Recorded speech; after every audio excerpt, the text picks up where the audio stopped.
Good investment, pilot guy.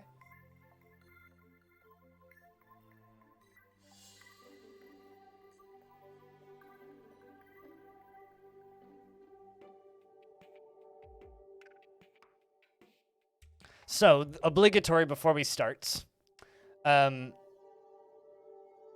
Currently, all profits from the Steam sales of this game between the 20th and the 25th are going to charity.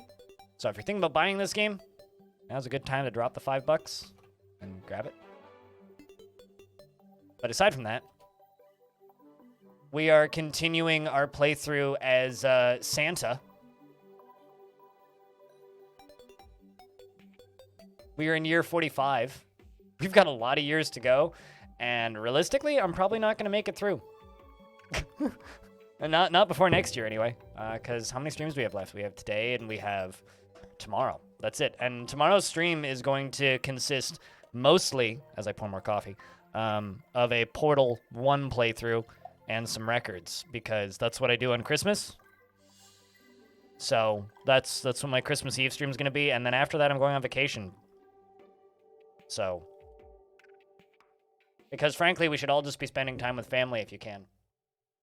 Because none of us got to do that last year, so we should all be spending time with family if you can, and aside from that, you know, not watching Twitch.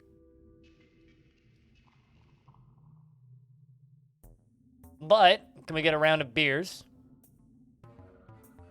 for the beginning of Adventures with Santa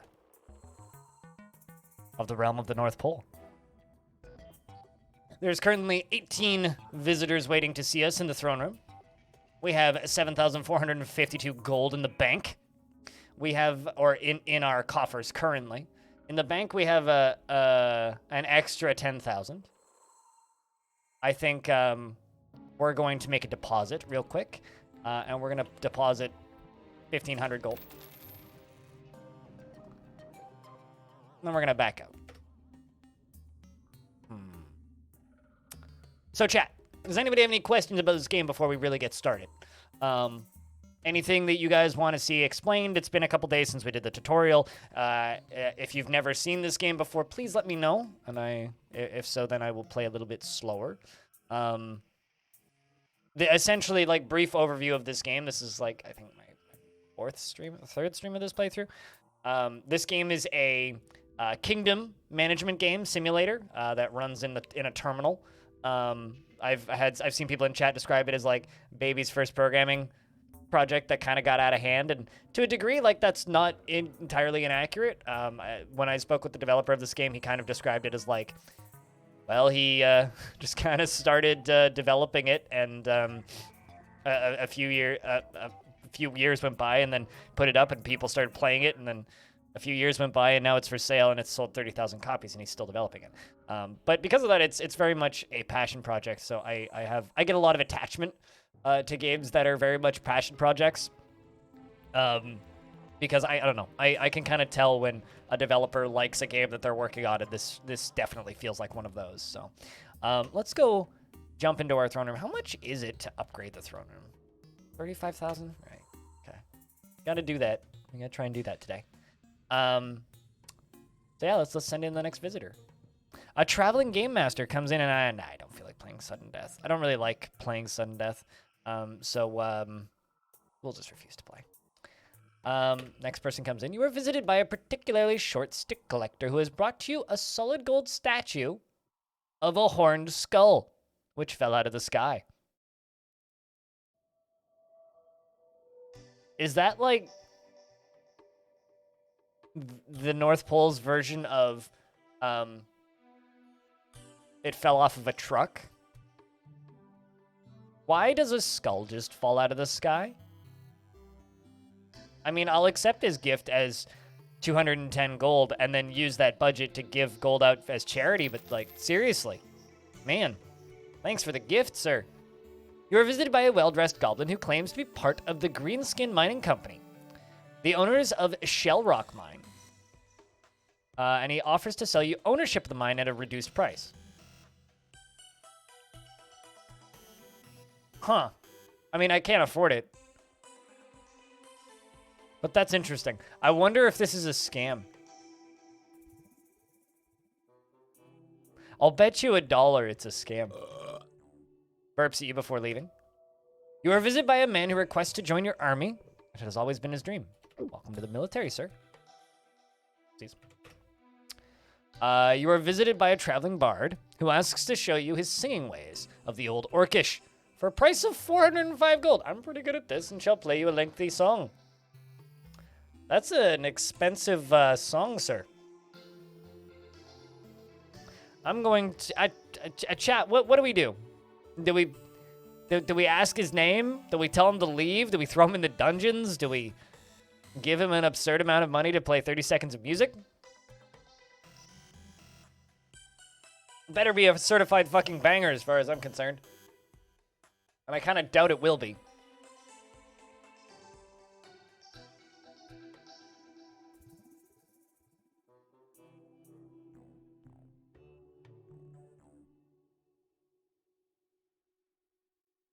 Tell him to fuck off.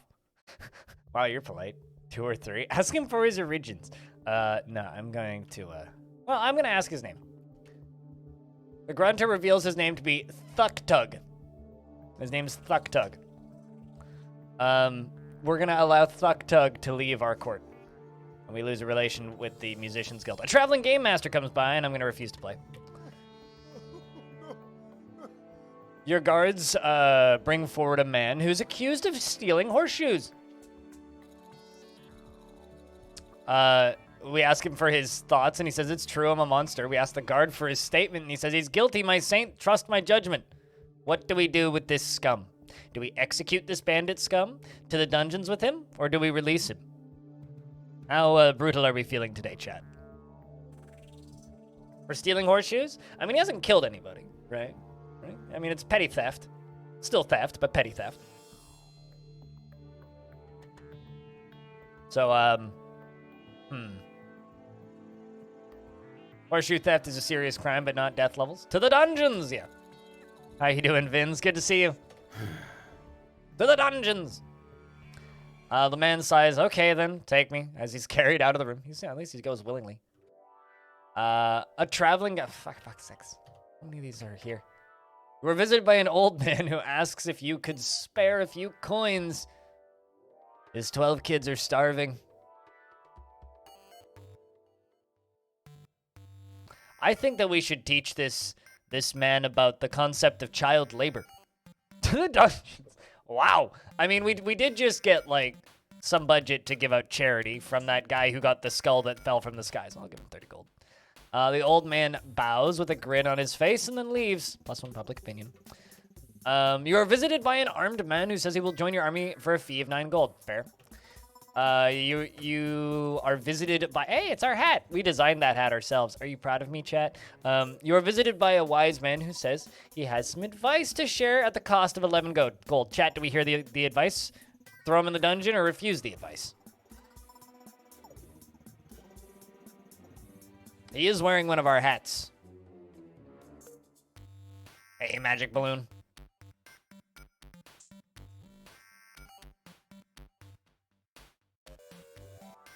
You pay the man his 11 gold. Want some advice? You're real people. And then you must be aware of the demon threat.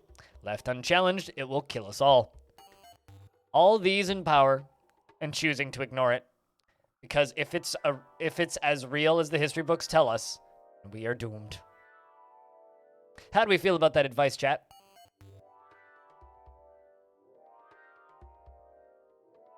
I like how it's very good. Very good, tell me another. That was very bad, tell me another, or I'll gut you. That was very bad, to the dungeons with him. That was very bad, execute him. I am indifferent, you may go now. He knows what's up. You want me to pay this man more gold?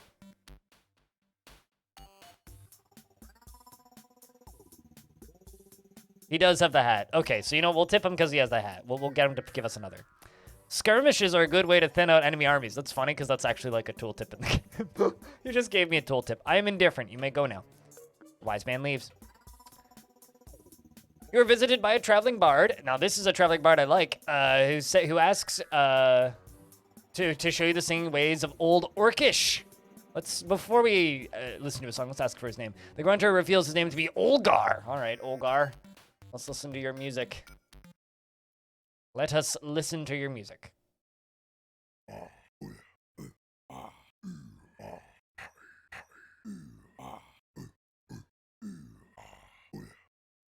Cat Jam. What do we think of that performance, chat?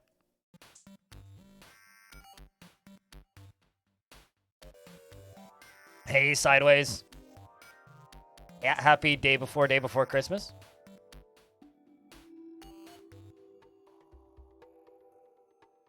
One of the few days of the year the streamer puts booze in his coffee before stream starts. No execute option? Why would we execute him? He's a traveling bard. Also, for reference, chat, in this game you can name your king, and you can also name your your country, or like your faction, right? We are Santa of the North Pole, and Seething Llama is just like no execute option. We are Santa of the North Pole. And you want me to just execute people for no logical reason. Noted. All right, that was acceptable, I say. Also, the last playthrough we did of this, where we were Leonard the Legislator, that one we just kind of threw everybody in prison, enslaved everybody, and executed everybody we had the opportunity to. And that run went well, I guess. If you want to see me be evil, that's what we did the last time I played. Olgar the Travel... Wait, what? Did I not just let you leave? Okay.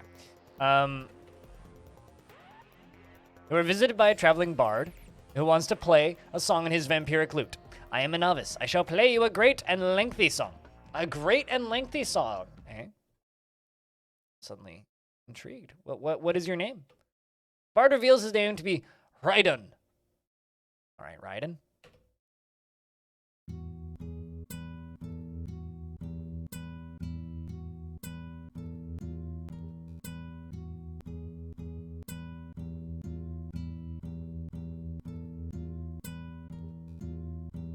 No, see that was blood money. Okay, that was inevitable. Don't judge Santa on his killing of the people who kill a guy who he bet on ways. What do you think of the vampiric lute, chat? Was that a great performance? Shockingly bad, acceptable?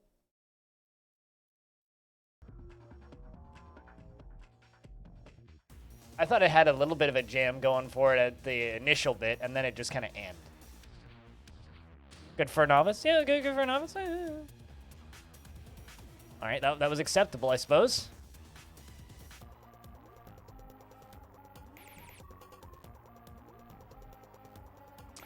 And then we'll let him leave our court. Send in the next visitor. We're visited by a well-dressed goblin who claims to be part of the greenskin mining... I'm starting to think the goblins are trying to scam us, chat. This is the second guy this year who's tried to sell us the Greenskin Mining Company at better costs. I almost want to go to the mining company and see if it's actually them. I mean, it is a reduced price. I mean, to buy it from the Greenskin Mining Company directly, I want to say it's $35,000. They are sending us tribute every year. But there was a guy earlier today, already this year, who tried to sell us it for, I think it was $28,000, and now this guy's like $24,000. Refused the offer. The goblin makes a strange sound and runs away.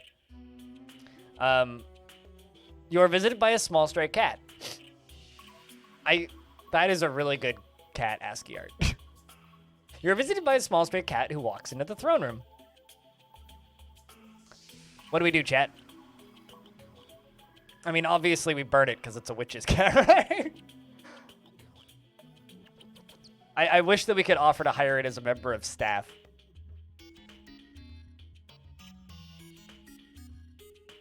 Pet the cat, feed it. Let's see what happens if we feed it. You order the chef to whip up a fishy meal for your feline guest. The cat happily eats the fish, purring the whole way through, and then leaves. Oh, I can't hire it as a member of staff? God damn it. All right, 3 more people. You are visited by an armed man who asks your permission to enlist in the mighty army. Okay. Yeah! The armed man shouts, yeah, with a balled fist and a big grin, and then leaves your court. You are visited by an old man who asks if you could spare some food, as his stockpile has rotted and he has no food. Well, you should have stored it in barrels, you silly. Oh, we'll give you the 9 gold coins. One final visitor. You are visited by a wise man who says he has some advice for you at the cost of 15 gold. Chat, do we accept his advice or do we refuse to hear his advice? Was there the option to throw the cat in the dungeon? I think it was just like, feed it, pet it, or kill it, right?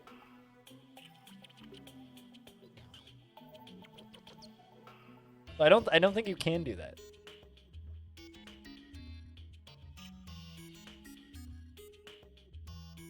There was a cat dungeon option?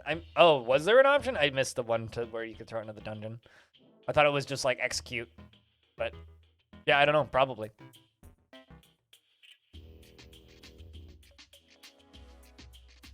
The second god let you mess with heroes in the best of ways. I need to play more of that. I need to play more of that sideways. I need to play more of that. I guess we'll pay the 15 gold. Should you capture the black market, do not leave it unprotected. These bandits will be back to capture it if it's undefended. That's actually good advice. What do we think, chat? Do we get more advice from this lad, or do we let him go now?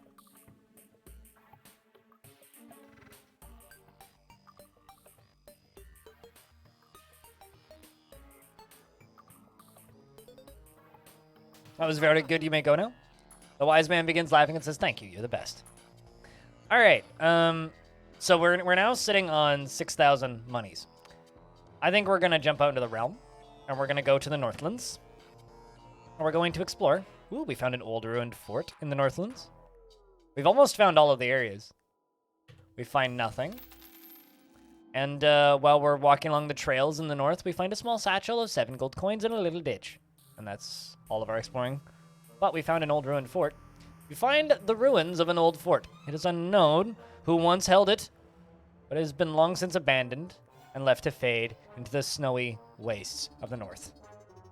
Rebuild the fort for 25,000 gold. I mean, we did let him go, Seething, but here's the question. Do you want to build a snowman? You named a hero murder paints, and he always seemed to have some desire to attack anyone near him. Although he never even acted on it. That's interesting. Let's go to the Shallow Rock mine. Speak to the leader of the mine. Scroat, the leader of the Greenskin Mining Company, approaches you and greets you, and he says he has 600 miners working hard to get as much out of the mines as he can. So these are the guys that people are allegedly claiming to sell it to me for cheaper. I'm just getting it. I mean, I'm just getting tribute from them. So, but yeah, it's 30,000 gold to just buy the mine. Okay, so you called him Murder Pants, and I gotcha. Well, first thing we're gonna do is we're gonna jump into the black market. We're gonna go to Dock Row. We've already explored most of this area. We're gonna go to the East Dock Company. And we're going to arrange a shipping venture. We finally made some money off of these, and I think we're going to trade Goblin Jewelry. So that's our smuggling set that we set up. Wow, a lot of the bandits have dropped. This place had like 1,600 bandits defending it. Now it's down to 915. We could actually take the black market, but I don't feel like defending it, so. Because then I'd have to split my military between it, and I don't really want to do that. Seems as though we have some fundraising to do. I mean, in general, yeah. I mean, Santa's got to win money on blood sports. I mean, that's why we're going to the Brawler's Pit right now. You arrive at the Brawl Pit, an uninviting building full of angry and violent northerners. There is a large pit in the center of the room, and 2 men are violently fighting, while the crowd screams and shouts. We're going to bet on a fight. Back at this again. I remember a lot of black market guards become a bandit gang. Oh, what, in, they become their own, like, oh, like they'll leave and join bandit gangs type deal? And form other gangs? Because a couple of gangs have formed in the times that I've been here.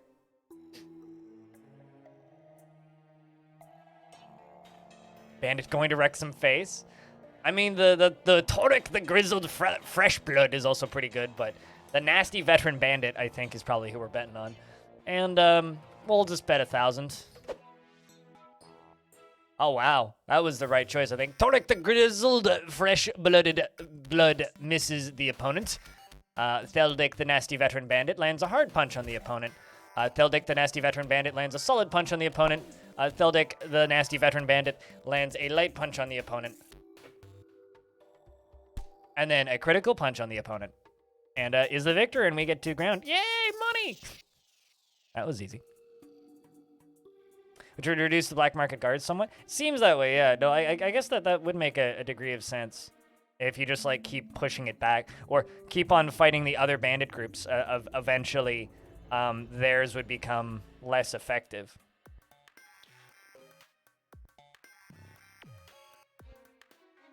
Easy peasy. Easy peasy. Easy money. Easy life. We are Santa. Watch them fight. We're going to bet on another fight. Dristimuna, the Northern Fighter, versus Uthra, the Giant-Fisted Wildman.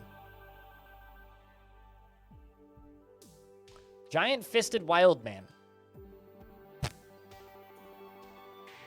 I'm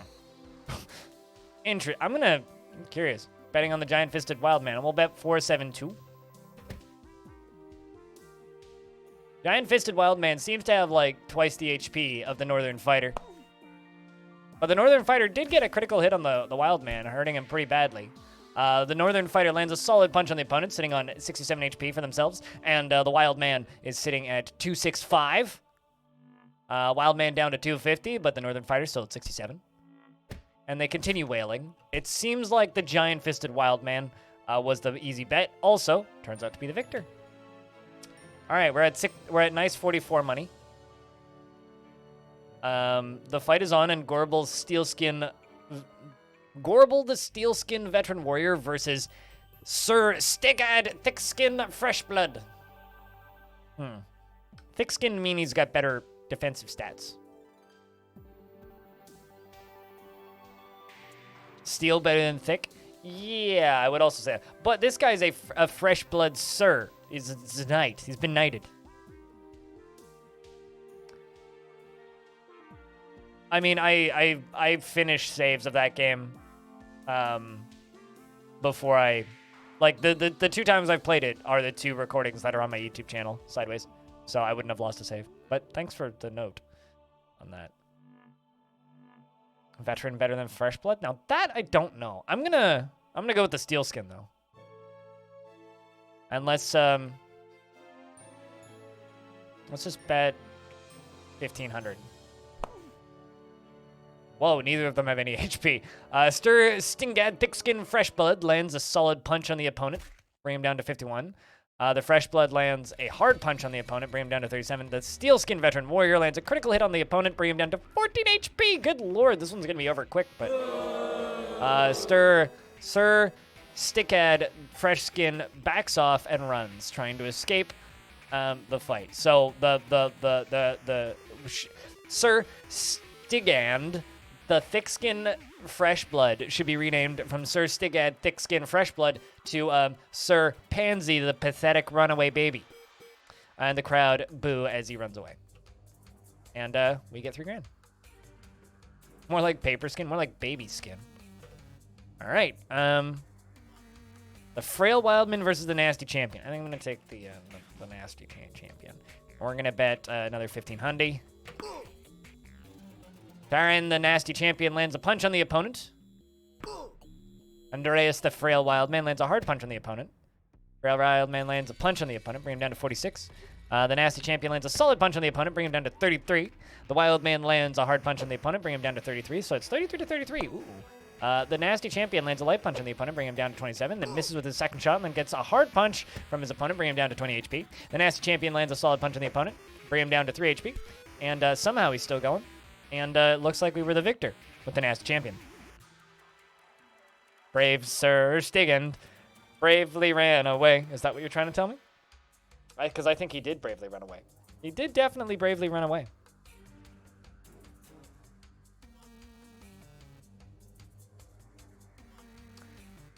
All right, well, we've managed to make our measly, like, 6 grand into 9,000. So we're doing all right so far.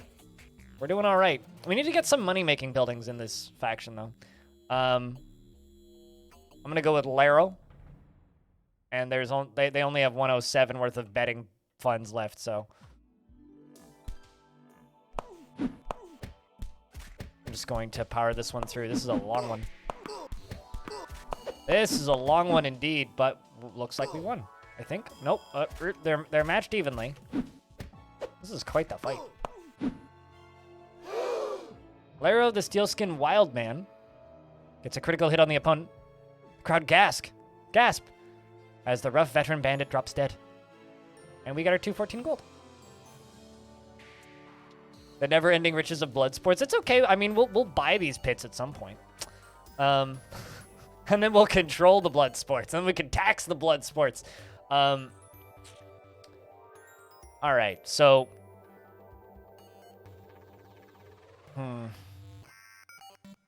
Let's arrange diplomacy. Let's just jump into the independent territories. Let's see. We are currently at war with one of the independent territories. These guys. They have a lot of units, though. Like the Archblogrocky. They have so many units.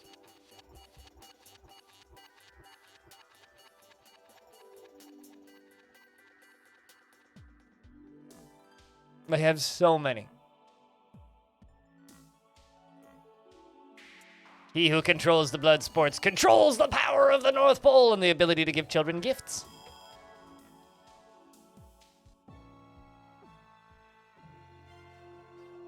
If we had one super demon, we could beat them all. I'm actually curious about something.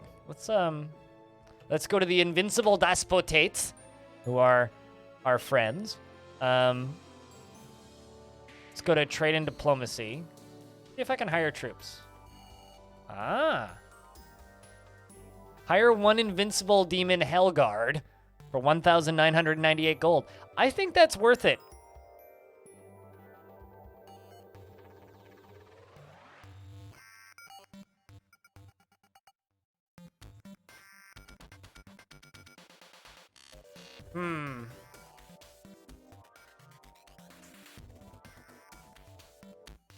I just spent a lot of money.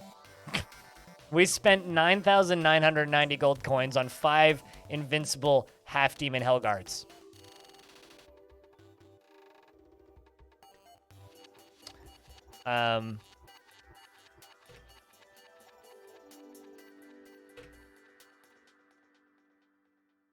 Which have 1,998 battle score. They're not quite as good as the champions, but they're still pretty good. Considering our knights have 150 battle score,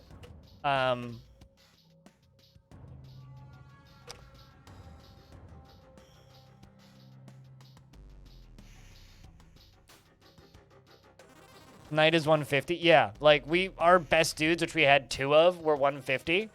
So those guys are pretty good. We're gonna go to the bank and not take out a loan, but take some money out of the bank so we can bet on the tournament. We just spent all of our winnings on 5 soldiers. So, you know. Where do I need to go? I need to go to the Royal Bank, which is 9. And I make a withdrawal. Okay, chat. 5 good soldiers. Yeah. I think we're going to withdraw that 1,500 that we put in at the start. We're going to bet the 1,500 on the 16-man tournament. Let's go to the Grand Arena. As you approach, you and see currently a 16-man tournament is being held. It looks as though it will start soon. Do you want to watch? Yes.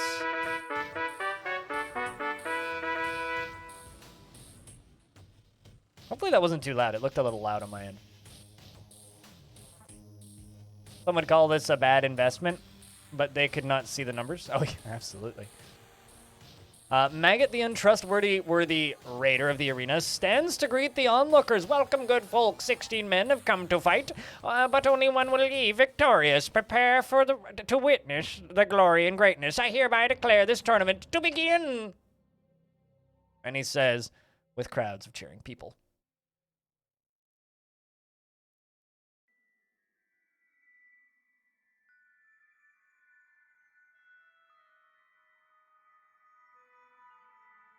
Oh, also, just because this is a Warsim update, Hugh Millward just fired out a post to patron. Actually, I should let him know that I'm streaming. Probably at his computer. Which I'll do. But he just stated that he missed yesterday's announcement because he's been sick. He's been a bit sick. But they're at a whopping $454 on the first day of the winter sale for charity for this game. So thumbs up on that. Thumbs up on that.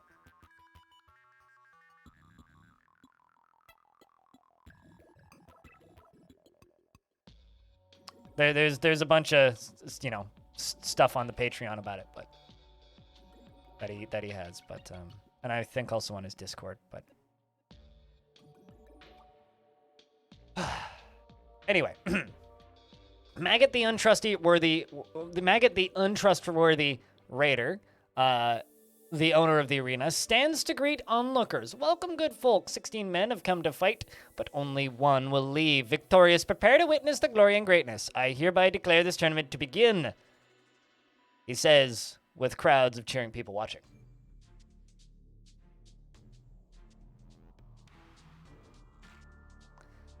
I mean, the leader of the arena is the untrustworthy raider. Yeah. So, Madolf Arrowfoot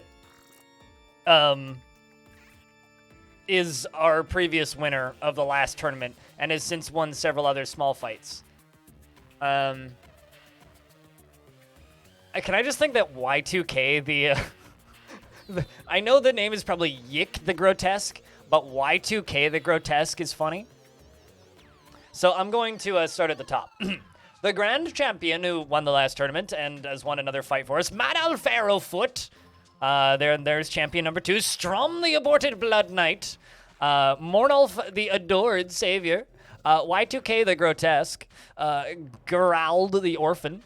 Gonmore, the Titan of Mercy. That might be one to bet on. Karik the Bell Ringer. Maraxus the Spearling, Sighard, the Rebellious High King, Galan, the Faraway Hero, Krugrar, the Blight, Ledrin, the Crossbowman, Vidian Whiskerface, Garan Batar, the Deathmarked, Zoltan, Ne'er-do-well, or Sir Krydar, the I can't not read that as un-Russian.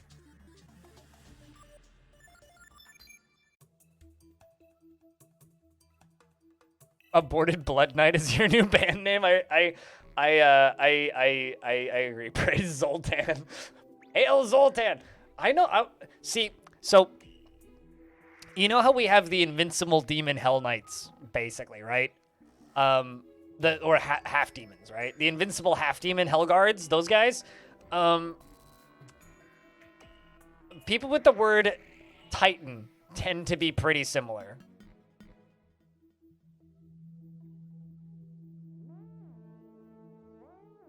They tend to be similar. But also, Madolf Arrowfoot seemed to be pretty good previously. So I don't know. I think we're gonna bet on a champion, obviously. But where do we place our bet?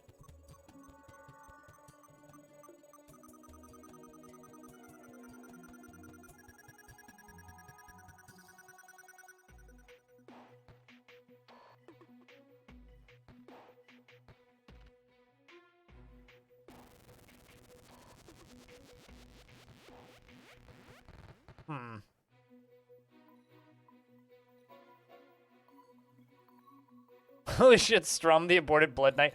We've already, like, Magic Balloon has already claimed aborted Blood Knight as their new band name, so I don't know what genre they're gonna play, but I'm sure it'll be intense.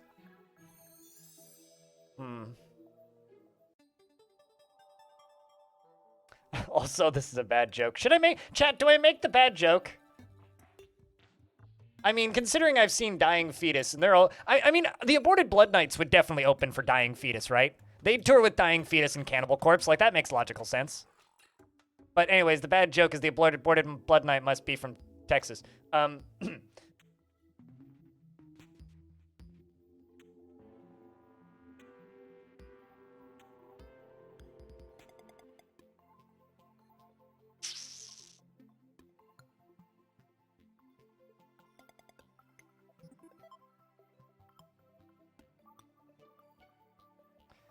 But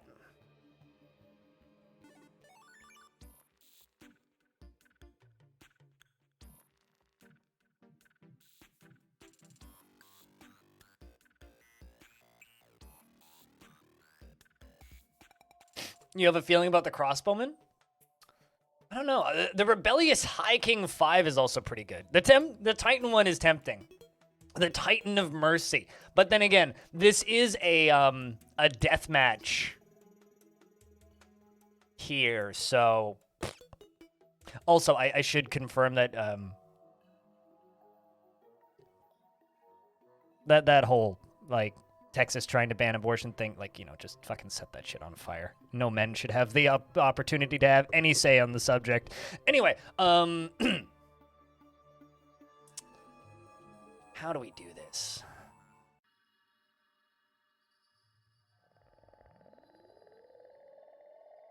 Vidian Whiskerface is definitely, like, a crazy cat dude.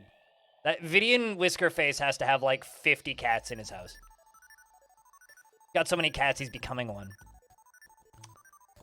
Hero, too? Which one's the hero? Also, Outlander, welcome to the stream, by the way. Welcome to the stream. We are Santa of the North Pole. Because, you know, it's Warsim Holiday Edition, so...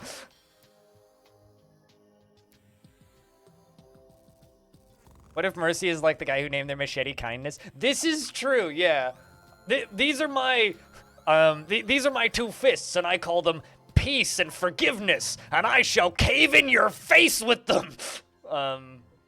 That might be that kind of thing. I'm kind of leaning on the Titan of Mercy. I think that might be my bet. I mean, we've already basically done everything for this year that we need to.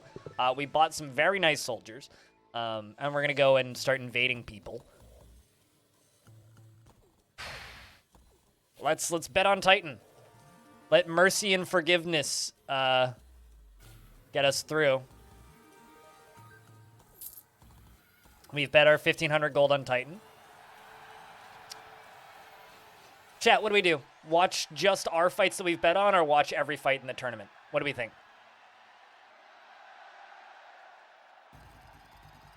I'm thinking about watching all fights in the tournament because I can just power through the other ones.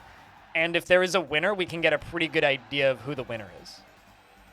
So I think we're going to watch all fights in this tournament. The gates slide open. So this is Mad Elf, Arrowfoot, who is our current champion, versus Strum the Aborted Blood Knight, which is still, like, the best fucking band name we've seen today. The gates slide open and the crowd roars and chants, and both fighters emerge from either end of the arena. The fighters walk till they are close, and the horns sound once more for the fight to begin. There are 7 fights left until we move to the next stage in the tournament. So Matt Alfarofoot, who's the winner of the previous tournament and also our our current champion, gets a fairly light hit on Strum the Aborted Knight. After that, they get caught in a parry, and Mad Elf Arrowfoot breaks the parry instantly and gets a sharp blow, bringing him down by another 40 HP, and now the Aborted Blood Knight is dead. I guess abort this Blood Knight. definitely bloody, that's for sure. Mad Elf Arrowfoot wins the first fight. The second fight begins and the gates slide open and one of the fighters quickly dashes towards the other, ready to spill some blood. The crowd is ecstatic and cheers and roars, and the roars of the crowd echo for miles around. There are 6 fights left until the next stage of the tournament. This is Mordulf, the adored savior, versus Y2K, the grotesque. Spent too long on his title, yeah. Crowd boo and shout at Maldolf, the adored savior. What? Morelf, the adored savior, parries with Yeek the grotesque for a moment. And the adored savior stops and nods at Yeek the grotesque. Morelf, the adored savior, shouts, "I was hoping you'd put up a fight." And the adored savior gets hit by a bottle from the crowd. Then Morelf, the adored savior, kicks the grotesque over. And then a fireball comes out and tries and almost hits Morelf, the adored savior, and he dodges it.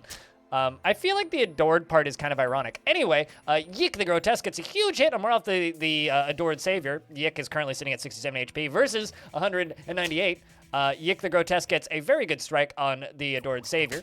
And then Morelf, the adored savior, gets a good strike on the grotesque, and he's dead. Morelf, the adored savior, stabs Yeek the grotesque's body, and he falls into pieces and bleeds out on the floor. Yeek the grotesque is defeated and eliminated from the tournament. The crowd cheers and applauds, and Morelf, the adored savior, leaves victorious. The crowd scream and shout. Twist and shout. The crowd scream and shout, and the 2 fighters emerge and begin the long walk to the center of the arena. The moment is tense as they get ever closer until they are in reach, and it waits eagerly for the first blow. So, Growled the Orphan versus Gunmore, the Titan of Mercy. One of these fighters will die, and one of them I bet on. So the Titan of Mercy is off to a bad start. Growled the Orphan blocks Gunmore, the Titan of Mercy. But the Titan of Mercy gets a very short strike on Growled the Orphan. Stabbing again, gets a light hit on the Orphan. Growled the Orphan turns around and gets a good retaliation hit on the Titan of Mercy. But then the crowd roar for Growled the Orphan. Boo, hey, come on.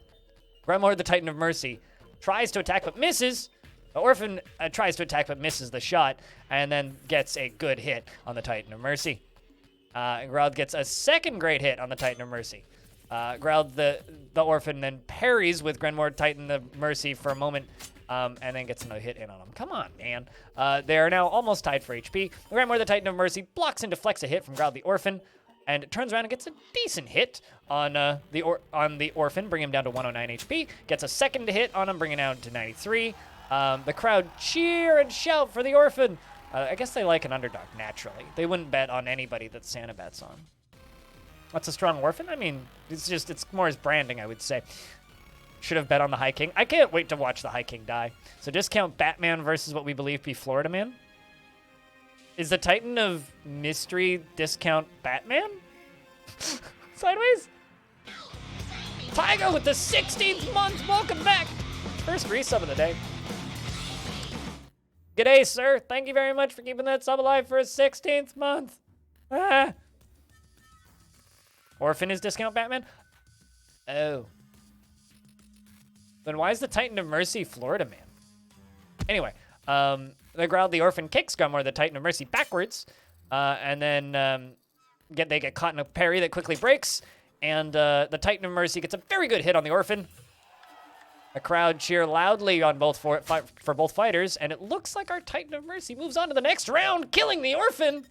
Don't feel bad about that, chat, because I spent money on this fight. Growled the Orphan is defeated and eliminated from the tournament, and the crowd cheers for the victorious Gunmore, Titan of Mercy. Let's fucking go! Selric the Bell Ringer versus Meraxos the Spearling. The gates slide open, and the crowd roars and chants, and both of the fighters emerge. I'm just going to kind of power through until we get to round 2. So Cedric the Bell Ringer wins that fight. 3 fights left until the next stage. So this is the High King versus the Faraway Hero. Also, it's not looking great for the Faraway Hero. considering he's calling the king a scoundrel, that's like low. The High King stabs him again, and it's overkill. That guy seems strong. The rebellious High King. You know, if I say his name too many times, I'm gonna want to go High King. Anyway, he's with his family now. Ouch. Depending on if his family's dead, maybe he was just ugly and they just like left him in the maybe they just left him in the hospital. Casper. So High King wins. 2 fights left. Krugrar. Must be a Krug Smash fan. The Blight versus Ledren. A crossbowman, which was Stone's favorite, who seems to be at nice HP now, which is not so great for him. Although he is like picking away at him. It's a close fight. But the crossbowman unfortunately falls. It's just a hero from his farm. Now, Viden Whiskerface versus Garen Bater the Deathmarked. That name. Man, if anybody bet on the Deathmarked, that's a bad bet to have, because look at the amount of HP that dude's got. This is like the midget squad at the end of the session. Vidian Whiskerface gets a pretty light hit on Garen Bater, the Deathmarked, and Whiskerface instantly dies. Instantly dies. So, all right. All Hail Lord Zoltan versus Sir Kaidar the Unrussian. The Unrussian. He's a glass cannon, I suppose. I mean, he did 94 damage, so I think that's one of the hardest hits we've seen. Sir Kaidar Unrussian steps back and avoids a swift blow from Zoltan. Ne'er-do-well. And then this fight goes very quick because Sir Kaidar the Unrussian gets a loud strike on Ne'er-do-well, and he's dead. Sir Kaidar the Unrussian wins. Okay, so the people left now are the original hero, current grand champion, Mad Elf Arrowfoot, Melf, Gonmore, the Titan of Mercy, our bet, Carrick, the Bellringer, Sieghard, the rebellious High King, Krugrar, the Blight, Garen Bater, the Deathmarked, the glass cannon, and Sir Kaidar the Unrussian. Another body for the pile. Oh, yeah, absolutely, absolutely. Lots of bodies for the pile. Come on, we're no strangers to that. The crowd roars and 2 fighters emerge from either end of the arena and march ever closer. The thirsty crowd watch closely, awaiting the first blow. Mormelf, the Adored Savior, and Mad Elf Arrowfoot get caught in a parry that quickly breaks. Mad Elf Arrowfoot gets smashed by a bottle thrown from the crowd. He's also down to 69 HP. Morelf, the Adored Savior, seems to be just utterly crushing him. But he turns around and gets a good hit in on the Adored Savior. Not so adored now. Adore this sword, my dude. Mad Elf Arrowfoot parries with Mad Elf Savior for a moment and gets a good hit on the Adored Savior, bring him down to 75 HP. Mad Elf Arrowfoot tries to attack but misses. The Adored Savior grins at Mad Elf Arrowfoot. The Adored Savior gets a huge and fast hit in on Mad Elf Arrowfoot, bring him down to 42 HP, and a couple more hits. 32 minus on the, or 43 minus HP for the Adored Savior, bring him down to 32 HP, and now he's down to 3 HP. They seem to have a real quick deflection, and it's overkill for Mad Elf Arrowfoot, the current grand champion. You're sure it was aimed for Morelf? Probably, yeah. Morelf, the Adored Savior, is defeated and eliminated from the tournament. The crowd cheers and applauds for Arrowfoot as he leads victorious. Now it's us. We get to be the Titan of Mercy versus Carrick the Bellringer. The gate slides open and the 2 fighters emerge readily from the gates. The crowd is electric and their chanting can be heard for miles around. The 2 warriors in charge prepare for death. There are 2 fights left until the next stage of the tournament. All right, so we have 194 HP versus Cerilix the Bellringer. This is my bet. Only 1,500 gold. It's not actually that much. Also, chat investments are open if you want to invest your tickets. If you guys want to bet on things that don't matter. Gonmore, the Titan of Mercy, parries with Cerilix the Bellringer for a moment. And our guy gets the first hit in, bringing him down by 11 HP. But Saralik the Bellringer gets a pretty light hit on the Titan of Mercy. Bellringer cracks Gremor the Titan of Mercy on the head, minus 23 HP. The crowd roars for the Bellringer. Come on, crowd. Be on our side for a second. Titan of Mercy gets a quick but sharp hit on Carrick Bellringer. The Titan of Mercy slips on a patch of blood and gets a big crack on the head by the Bellringer. He rings a bell, and bells are ringing in our head. And then another minus 14 HP, and then another minus 36. This is not going so hot. Sarek Bellringer tries to attack, but falls over his own feet, and somehow manages to still stab us in the chest, though. That's not great. And there goes my bet. All right, so now I'm officially cheering for the original champion, just because, like, he's a better bet for the future.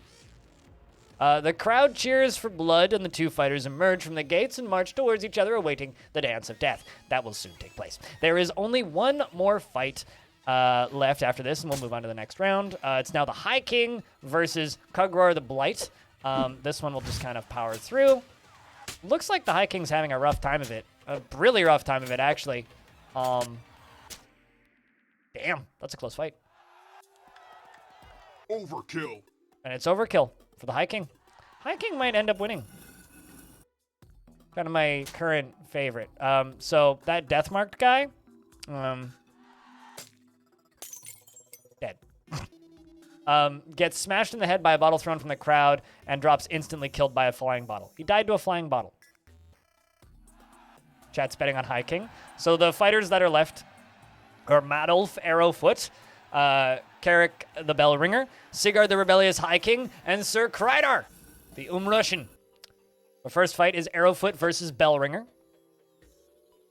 Damn, Arrowfoot, you are beaten after that last fight. Madolf Arrowfoot dodges a swift blow from Carrick Bellringer. Minus 19 HP for Bellringer. Arrowfoot blocks Carrick Bellringer's strike and hits back hard. Crowd cheer for Bellringer, chanting, "Fight better and win." Sarek, the Bellringer, gets a decent hit on Madolf Arrowfoot, but Arrowfoot turns around effortlessly with well-placed strikes on Sarek the Bellringer. Sarek the Bellringer swings widely. Seemed he had more HP than last time. Their stats can change from fight to fight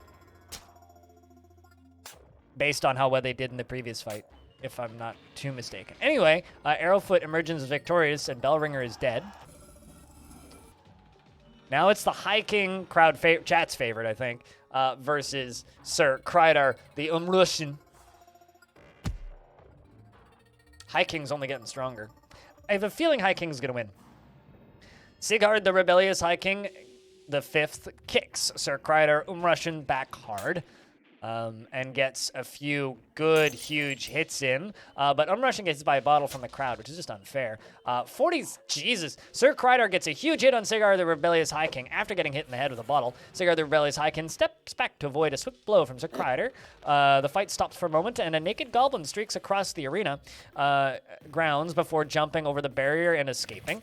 Sigurd the Rebellious High King, the 5th, gets a very good hit on Sir Krydar the Russian.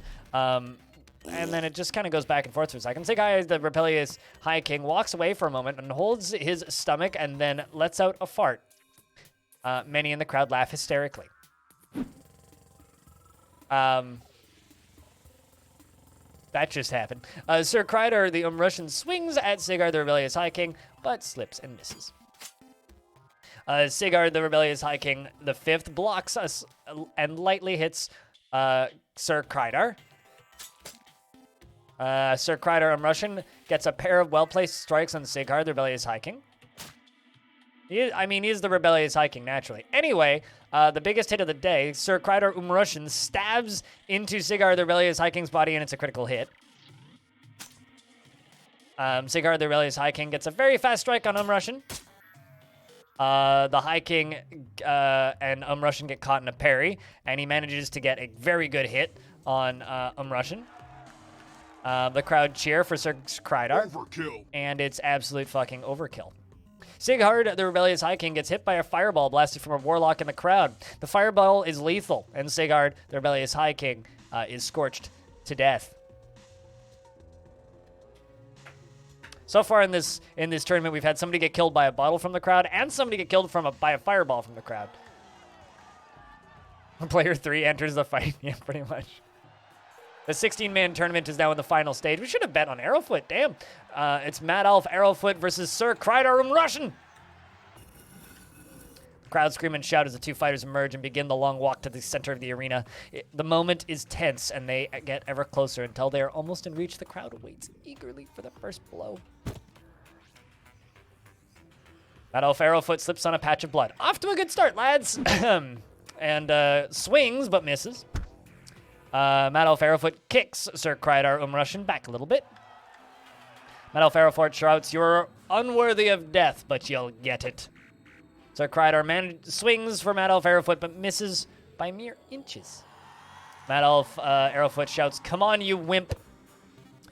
Sir Krydar Russian dodges a swing from Mad Elf Arrowfoot. Mad Elf Arrowfoot tries to attack, but falls over his own feet. What is this, Beavis and Butthead? Mad Elf Arrowfoot gets a somewhat light hit on Sir Krydar. Mad Elf Arrowfoot gets a pair of very fast strikes on Sir Krydar. Sir Krydar Russian cracks on Mad Elf Arrowfoot on the head. And Sir Krydar Russian stops for a moment and nods at Mad Elf Arrowfoot. Sir Krydar Russian stabs Mad Elf Arrowfoot deeply in the chest, minus 64 HP. Stabs him again for 68, overkill. And it's overkill.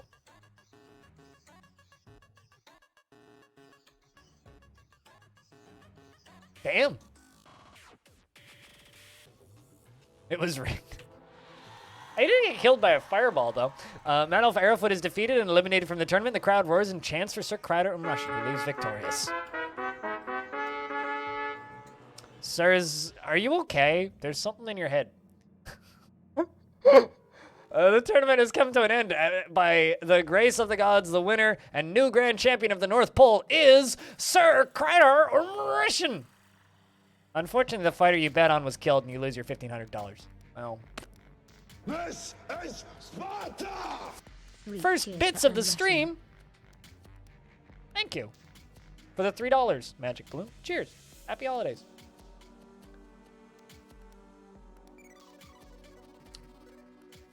A sword is stuck in his head. I swear it's just a very fashionable hat. I guess we could go back to the bank and make a small withdrawal of like 1,500. You know, I definitely haven't taken more out, just so that we can go spend more money on gambling real quick in the arena. Because I do need more money. Bet on a fight.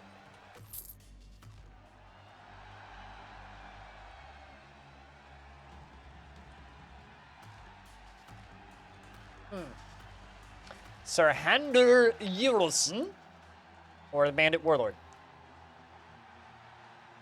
Chat, can I get a big round of beers for the This is Sparta? Cheers.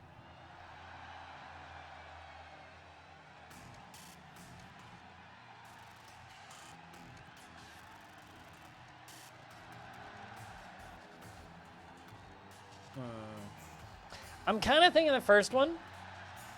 Bandit Warlords generally aren't that strong. It's probably pretty close. Let's say 521. The gates slide open and the two fighters emerge readily from the gates, and the crowd is electric. I think we bet on the wrong one. The Bandit Warlord gets a little hit on Sir Handur Yausern.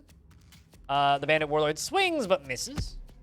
The Bandit Warlord kicks him and stabs him. And then our Bandit Warlord swings, but misses slightly. Then the Bandit Warlord gets a fairly light hit on Sir Handur Yerson, and our guy's dead. All right, well, let's take a look at our Grand Champion. And look at his stats. What is your battle score? His battle score is like not even that good.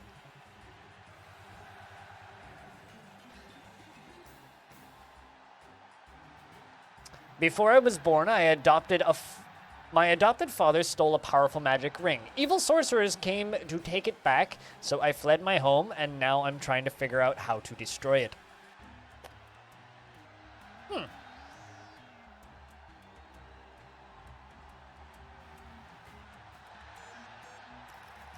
Let's bet on the Grand Champ. Well, yeah, fine. Why not? Let's bet a grand on the Grand Champion. I swear it's just a hat. It's a style of hat. How deep is this game? Are the fighters in the arena persistent people in the world generated, or are they generated to fight only? Now that I don't know the answer to, but I have seen the same names pop up. It's kind of hard to tell, to be completely honest with you. But as far as how deep the game is, there's a lot of stuff kind of going on under the hood that's like depends on like how you started. Like there's a lot of like, because the areas are the same from run to run, right? But areas that you have access to and the order that you have access to them depends on what you do. So the spots that you explore, like I'm going very heavily into the north, right? And I'm finding a lot of areas I've never seen before. Versus if I were to go exploring elsewhere. Plus certain areas are either already discovered or destroyed or can get destroyed. You can rebuild certain areas. There's quite a bit of depth here, but there's also like a lot of it is hidden, so it's hard to tell.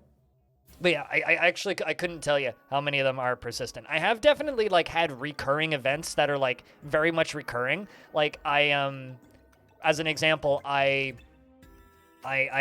forcing a goblin mine in the north to give me tribute every year, right? And I keep on having what I think are other goblins showing up trying to sell me the mine now that I've done that. So there definitely is like things that you do affect other stuff that happens. But it's, like I said, it's kind of hard to say. I don't actually know the answer to that question. The crowd scream and shout as the two warriors emerge. Intent to kill. There is much tension and anticipation in the air.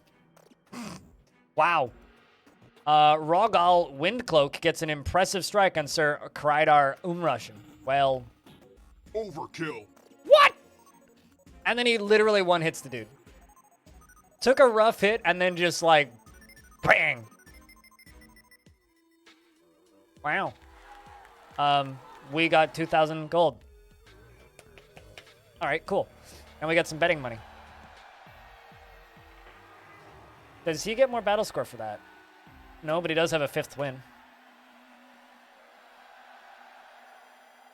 Not today, Windcloak. Not today. But to give you an idea, like, on the depth of this game, this is one way that you can make money, right? Is just betting on fights in the arena. There are at least 2 starts that I can think of where the arena doesn't exist, or you have almost no fighting in the arena. This is not the only way to make money. It's just a particularly fun way to make money with Twitch chat, so it's one of the ways that I go. But, like, you can just spend all of your money on risky investments in the black market. You can make money by taxing people. You can just say fuck money and enslave everybody and sell your own population. You can like invest heavily into prison labor. There's a lot of ways to make money. This is just one of the more obvious and loud ones. And also, like, if you're playing this on your own time, it's very possible to just, like, you know, power through these fights really quickly and make money like this without sitting here and, like, shoutcasting all of them. So I'm, like, kind of intentionally taking a much longer time. But if you're just, like, I've played this off stream once or twice, and I can finish 50 years in, like, an hour or 2. Like, I can really get through this game fast. It's just, it wouldn't be entertaining to watch. All right, it's definitely a sword. Yeah, there you go. Definitely a sword. Nobody I've found yet, but we have to find them first, right? Because we go on a yearly expedition, and we can go in different directions. But yes, there are other people that we can demand tribute from. There's other small towns we can trade with. I could also take over and occupy the black market and tax the black market if I wanted to, or destroy the black market, and then nobody can get any revenue from it. Like there's lots of things that you can do in this game that vary it up from run to run, more than enough to be worth the asking price, in my opinion. Also, if you're asking if you should buy this game, currently 100% of the profits are going to charity, and they will be until December 25th. So just go buy this game, as it's fun. You pay the 25 gold fee to watch the fight. Ooh, so Scion Mindwalker versus a Nightburb. I'm going to bet on the Scion Mindwalker. I think we're going to bet 500 gold. Bet 500. The crowd scream and shout as the two fighters emerge and begin the long walk to the center of the arena. The crowd go almost completely silent as they get ever closer. Oh, also, you can earn money by betting money on snail races. You can earn money by betting money on scorpion fights. You can earn money by betting on random brawlers in fight pits. You can earn money by... there's a lot of things you can bet on. You could just go to the pub and play gambling games for small pence for, like, hours in this game.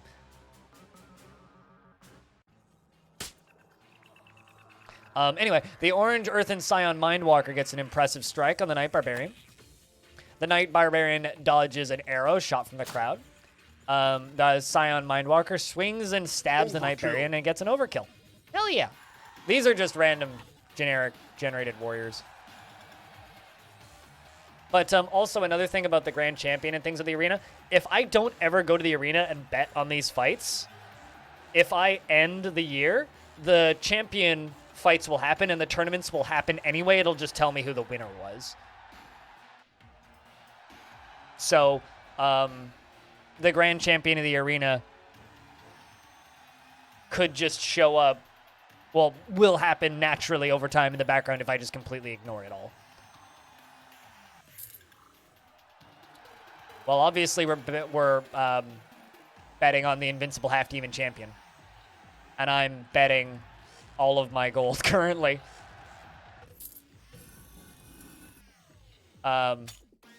Because he's got 7,481 HP. Anyway, that's a win for us. Feels like a safe bet. I mean, he is the blessed invincible demon, half-demon champion. Yes, consider. Easy bet on that. Brown Coast Corpse Walker, which was pretty weak the last time we bet, or a Gladiator. So I think I'm going to bet on the Gladiator, and we'll bet two. You know what? We'll just bet 500.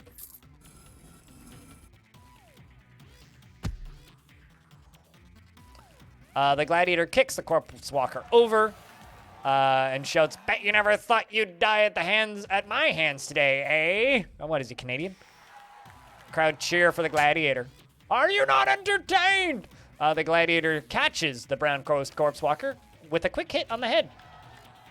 And then he turns and grins to the crowd. And the fighters catch their breath. And the Gladiator cracks down on the Coast Corpse Walker on the head with force. And overkills him. I want to see a half-demon versus a half-demon. Sideways. Ooh. Now this one I don't know about.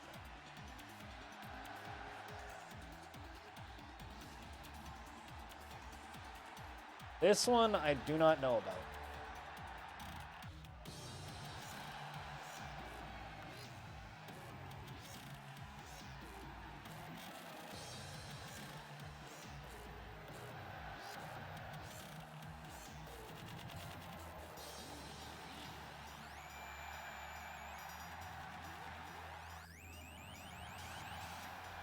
Yeah, I don't know. It's just I don't trust the Corpse Walkers. Let's bet on the Goblin Warlord. And just bet 500. There's plenty of fights left. The Goblin Warlord with 33 HP versus the Corpse Lord, or a Corpse Walker. The crowd cheer loudly, cheering on both fighters. It's a miss. The Goblin Warlord strikes the Brown Corpse Walker as hard as possible and does 37 damage. Okay. The crowd cheer for the Goblin Warlord, chanting, "Fight better and win." The Goblin Warlord gets a huge hit and fast hit on the heroic Brown Coast Corpse Walker. And another one. Ooh! Buddy! Jeez. The heroic Brown Coast Corpse Walker cracks the Goblin Warlord on the head. And they stop for a moment and they nod. And the Goblin Warlord strikes down the Brown Coast Corpse Walker twice as hard as possible. Phew! That was a close one. I like that one.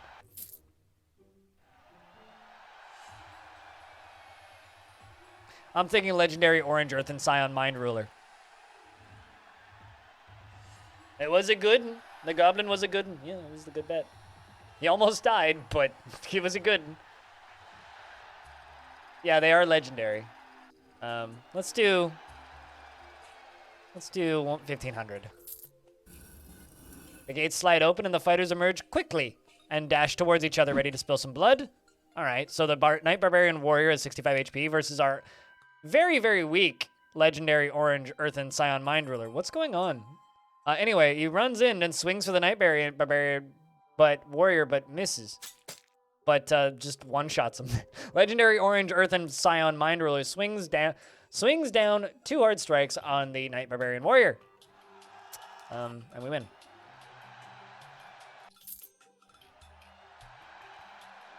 Let's go with the Levy Knight. Another 1,500. The gates slide open and the 2 fighters emerge readily from the gates. The crowd is electric and their chanting can be heard from miles around. The warriors charge in and prepare for death.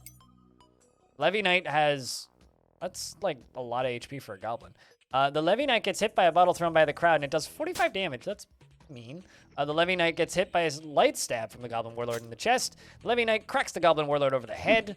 The Goblin Warlord swings for the Levy Knight, but misses by mere inches. The Goblin Warlord and the Levy Knight get caught in a parry that quickly breaks. The crowd cheer for the Levy Knight and chanting, "Fight better and win." The Levy Knight stabs the Goblin Warlord in the chest for 54 HP. Stabs him again for another 51 HP. They're pretty even now. The Levy Knight dodges an arrow shot from the crowd. God damn it, crowd, stop it. The Levy Knight gets a very sharp strike on the Goblin Warlord, bringing him down by 33 HP. The Levy Knight strikes the Goblin Warlord as hard as possible, and the Goblin Warlord gets a pretty light hit on the Levy Knight, all things considered. The Levy Knight blocks and manages to return a small strike on the Goblin Warlord. The Levy Knight swings his sword around several times for the crowd, and the Levy Knight gets a head hit on the Goblin Warlord. I mean, come on, it's hard to not hit their head because they're so short. He's a super gubbin. Super gobbo! Okay, I did not think we'd win that one.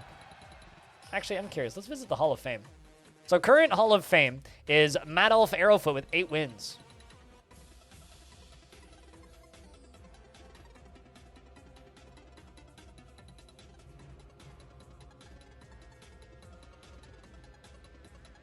Can I just say that I think it's funny that Herald of the Night has a suicide because I told them to execute him and he killed himself?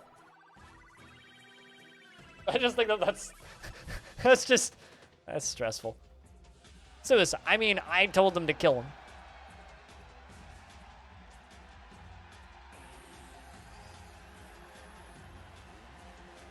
What's this guy's battle score? It's 137. Man, that's just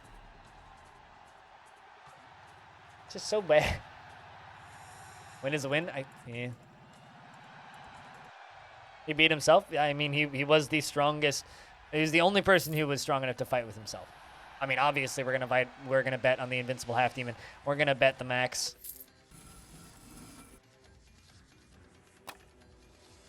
It's a very weak Invincible Half Demon, but still kills the Earth and Scion, and we get some money. Cool. That's all the money that the arena has for betting, and we made our money back.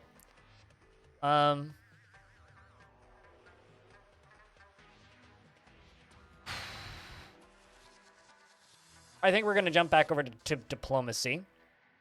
We're going to go back to the independent territories. We're going to go to the Invincible Despotate. We're going to go to trade and diplomacy. We're going to try and hire more troops. And we're going to hire some more half-demon Hellguards. And we're going to buy as many as we can afford. So we have now 8 half-demon Hellguards. And I think we're going to end the current year. The weakest half-demon could kill our entire army? Possibly. We're going to go after 11. The Grikroch, which we're not going to win against if I invade them. But we can skirmish with them. Or actually, let's raid their lands. And I'm going to send everyone but my peasants.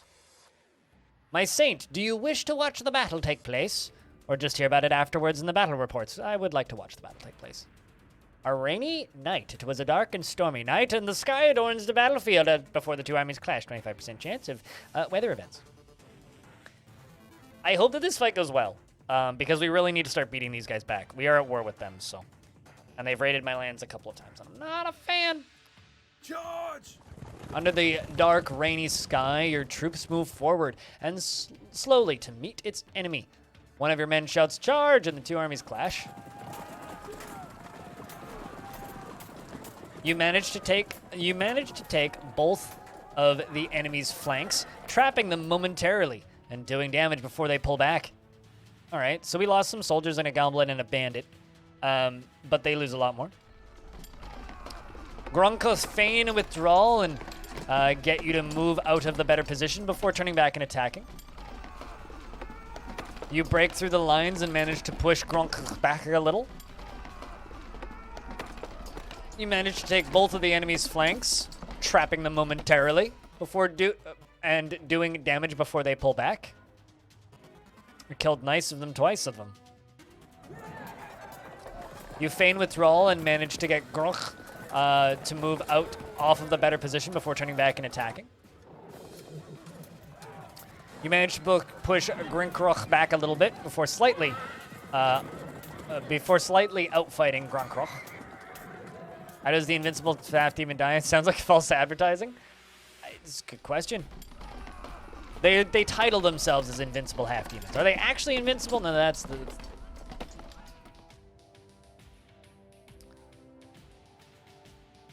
I mean, yeah, we're doing all right so far, I would say. I mean, they're down to 424. We're at 670. We hit them again, and you fight forward and gain the advantage, managing to completely overrun them. In the midst of the chaos, a swarm of bees hits the battlefield and begins stinging and attacking everyone. Not the bees! Anything but that. Grinkroch managed to push your forces back a little, slightly outfighting them. And then they launch a sudden, hard, fast attack. Oh no, not the sudden, hard, fast attack. And your lines shocking your forces and pushing them back. You manage to fight forward quickly and penetrate the center, giggity. And the breakthrough does a great deal of damage. You break the lines and manage to push them back a little more. And they feign withdrawal once again. And we seem to finish fighting. We did lose a lot, though. You manage to take Grinkroch, their left flank, trapping them momentarily and doing damage before the flank is defeated. Excellent. That's plenty of gold. Look at that. Not a bad raid, if I do say so myself. They did do some work. How many of them did we lose? I wasn't really looking at the losses. The raid was a success, and your troops begin to loot every single coin they can get their hands on. Troops managed to salvage a single chest of loot. You open the chest and find a gold ship inside, worth another 220. Let's view the battle report. Welcome back, animal. The Green Karoch lost a total of 1,162 troops in the battle, and you lost a total of 458 troops in the battle. All right. 538 of the 996 troops you sent in survived the battle. Let's view a detailed breakdown of my losses.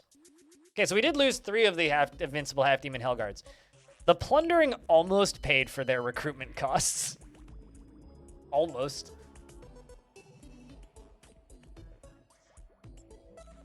But, you know, all in all.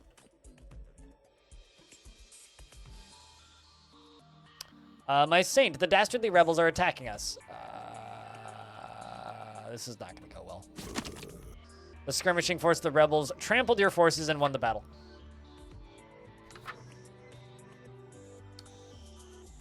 The rebels lost a total of 13. You lost a total of 121. All right, well. They're the only dudes that I had left in my lands are peasants, so I knew they would do bad.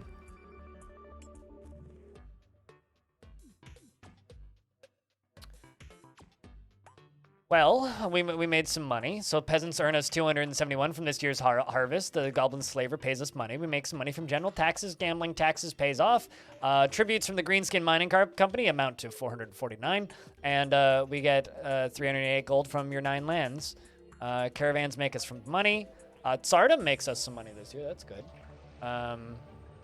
38 gold in interest on my bank account. Bandits pillage 4 gold from the rebels this year. You enlist 40 3 soldiers from your 9 lands. 5 peasants join the militia. A small group of 14 local militia pledge to join you. We pay people. The Grand Champion training has failed, and Sir Kreider the Unison has learned nothing. Well, that's not good. Your defense palisades managed to prevent a raid from happening. Your Estock Company jewelry venture has been unsuccessful. Boo. The militia recruits a bunch of peasants this year. The black market provide 9 troops to Fëanor's horde. Sir Kreider, the undefeated Rogdal Windcloak in the arena. Yeah, we saw that. The rebels skirmished with me, and we have 5,960 gold. Will they train more troops? Yes, but knights are expensive. Like just for reference, higher units. Yeah, they're 603 gold each, and they're only 150 battle score. But there's other ways, like if I go to kingdom upgrades and I go to military buildings, these are all military buildings that we could get. Small mercenary nests, mercenary groups are less likely to disband. Bigger militia recruitment signs gets us more recruits. So we can make our units better by giving them better weapon stashes.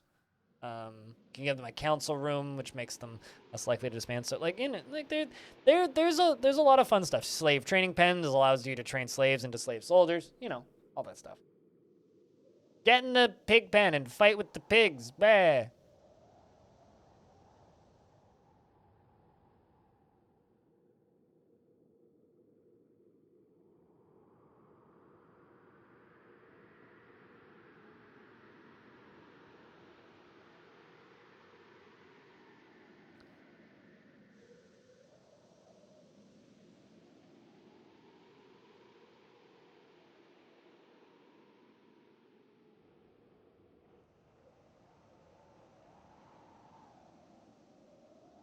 I'm just kind of taking like a 10-second breather because the reading of this game is so much that it's like I need to just...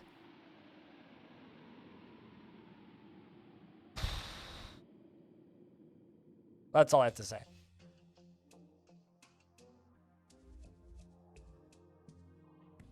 Lots and lots of reading, yes. Lots and lots of reading.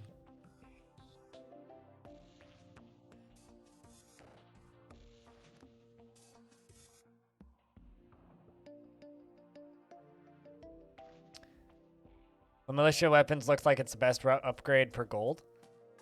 I mean, that's one that I've already put money into. And that's one that the more money you put into it, the more expensive it gets, but also the better it gets. And you can like invest money into it almost yearly.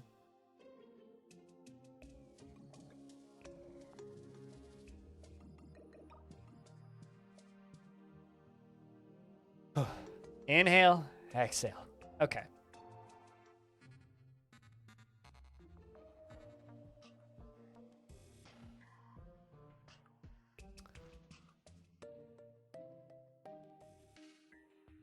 How much money do we have in the bank right now?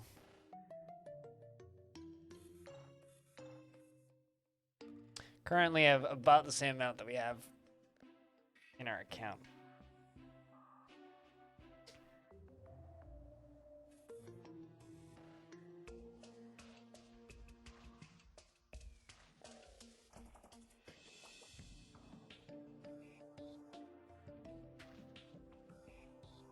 The text-based game like this, there are 2 possibilities. It's either ancient or surprisingly recent, very little in between. Are you asking if this game is new? Because when did this game go into early access? Is it 2017? Yeah, June 2017, this went into early access.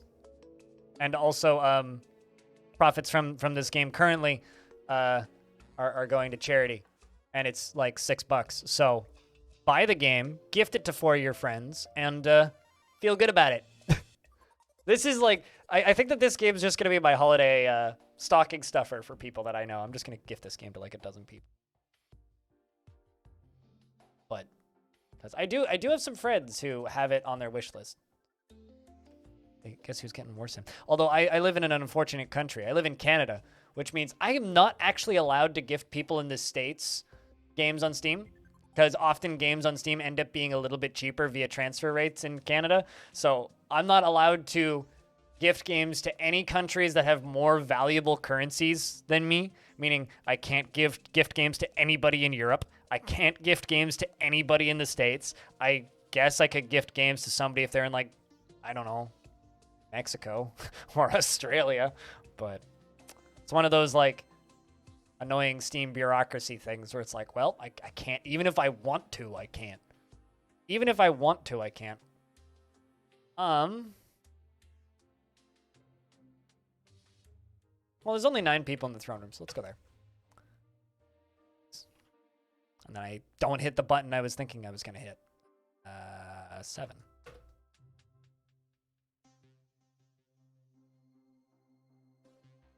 Ah, yes, I see you also watch Linus Tech Tips, calling them pesos.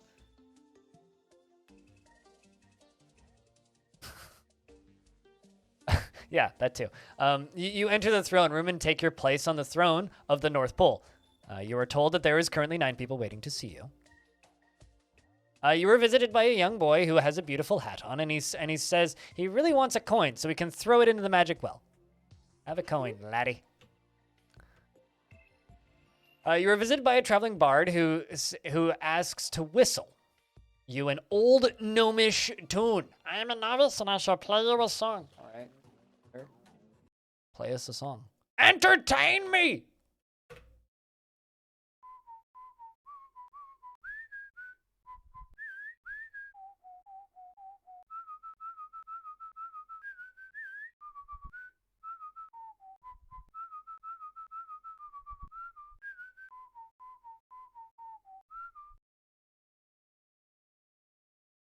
Not gonna lie, that had like a nice little riff to it, you know? Like I kind of like that. I kind of like that. I'm not giving him 50 gold, but that was a great performance. Request him to play again.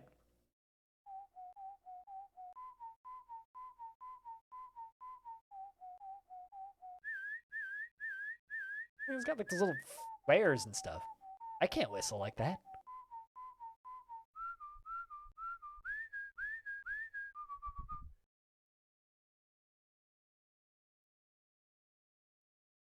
Gnomes usually have silly names. I mean, what do you think, Chad? Does Santa give him the 50 bucks?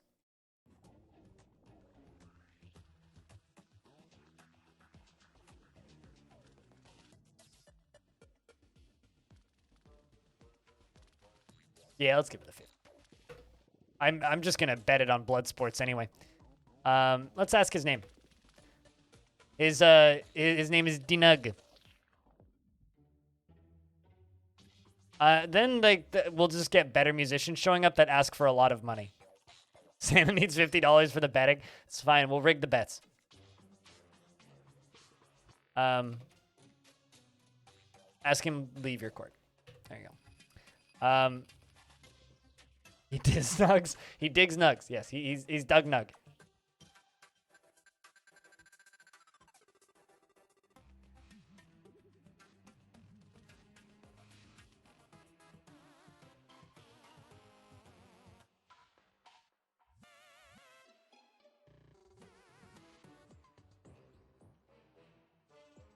All right, we got 7 people waiting to see us. Send in the next visitor.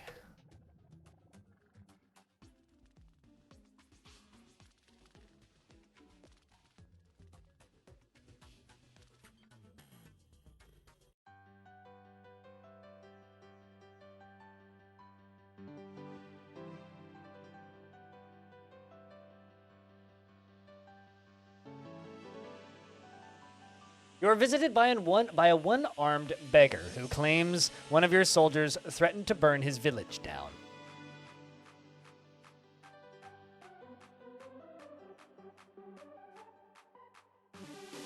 I mean,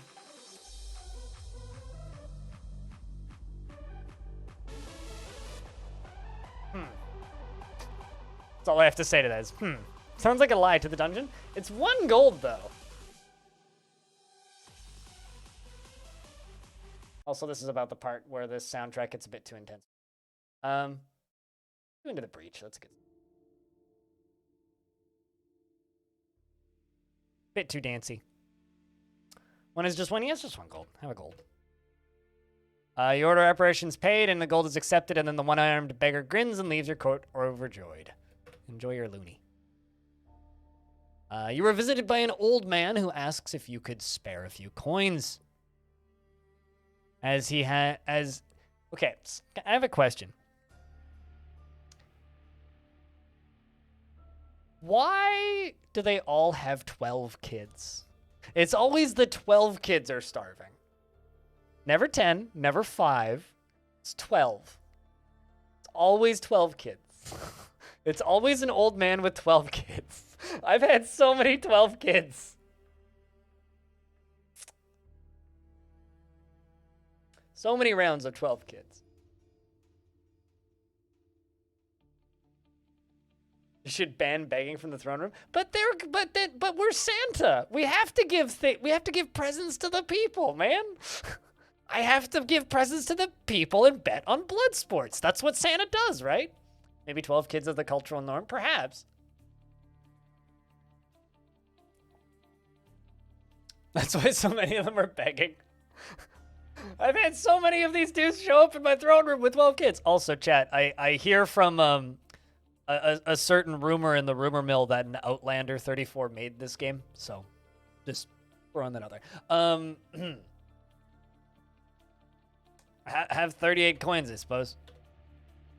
Plus one public opinion. I mean, it's just paying to get better public opinion, really. You were visited by an old man who asks if you could spare a few coins, as the man's dog is starving, and there is no game in the wild. Well, yeah. If you want game, you have to go to your computer, not in the wild, silly. Those kids don't pay for themselves. Here's the thing. We have to explain to them. We have to explain to them the concept of child labor, and then you can make profit off of those 12 kids. It'll be great. How else do you think that Santa's workshop operates? Sheesh. What about the fish on your head? Oh, well. I mean, see, we make everybody wear hats. Maybe that's why everybody's starving, is because everybody is legally obliged to wear hats, naturally. So everybody's spent their life savings on fancy artisan hats, making the hat maker in the black market very, very happy with us.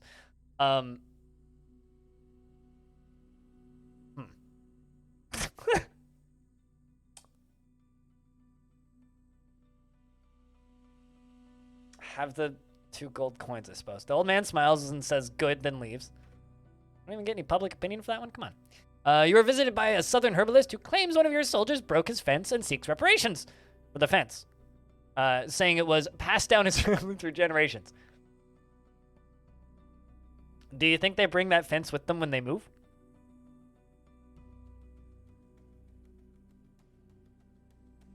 Because, like, how do you pass a fence? To the dungeons with him? Chat says to the dungeons with him?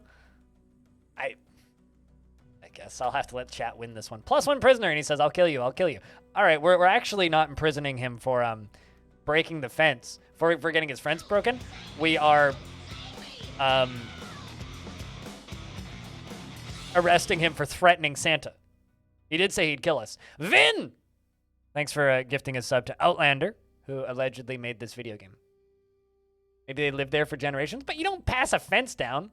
Maybe it's been on my property for generations. But 3 more people are waiting to see me. You are visited by a traveling bard who has a poop emoji on his head, and he asks to play you a song on his lute. I'm pretty good at this. I shall play you a very short song. Alrighty, hold on. Let me pause Ben Prunty's Into the Breach soundtrack.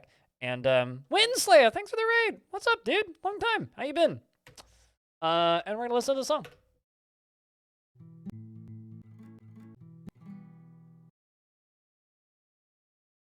Wow. That was an awful performance. Like,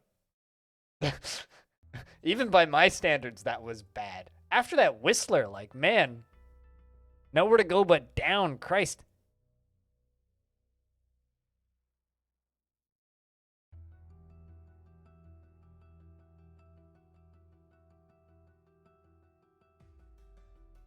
I mean, it was short, but like it was just like I'm gonna just slap this guitar for a bit. I think we'll have him removed from our court. Yeah. You were visited by a sickly-looking herbalist who says he has to join the army because he lost a bet.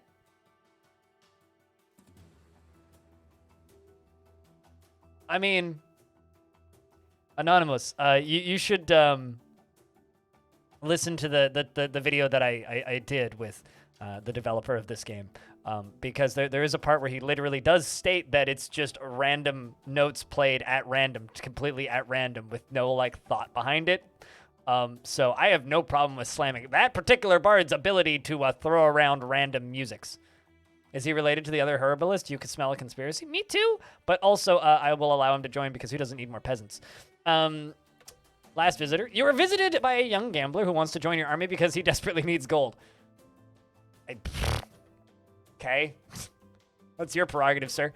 All right. So, yeah, streamer is worst streamer. He's just mean to game developers all the time. Yes, that's what I do. Definitely. Let's go explore the north, shall we? Ooh, strength stone. And we've discovered everything up north. Think. Now we can go further north. The wild north we've discovered. So now I can go to the Northlands. We can go to the strength stone. You approach a rock the Northerners call the strength stone. A stone with strange ancient patterns on it. They say if you rub it 3 times, no more, no less, you will gain great strength for the remainder of the year. Rub the stone. You rub the stone. Rub the stone and rub the stone.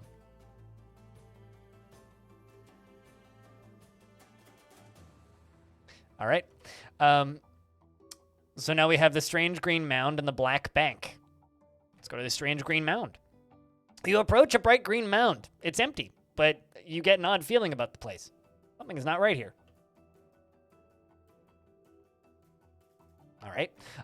We shall go to the black bank. Ooh. The black bank lends large sums of money.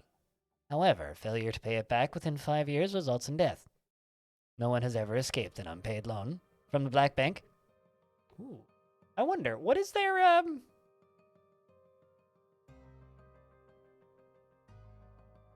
Let's put a small investment of 1,500. I just want to know what the,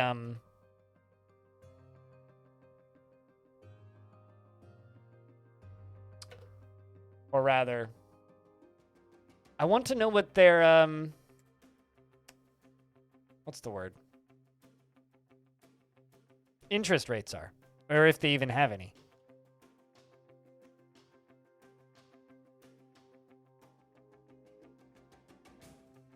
I don't really want to take out a loan. I just want to know if they have an interest rate on normal deposits, because like the other bank does. Oh, well. Anyway, we'll just keep some money there for safekeeping. Let's go to the black market once again. Jump down to Dock Row real quick. Continue investing money into the East Dock Company because I guess I'm a gullible twit. Let's just keep doing that one. It's cheap and we can afford it.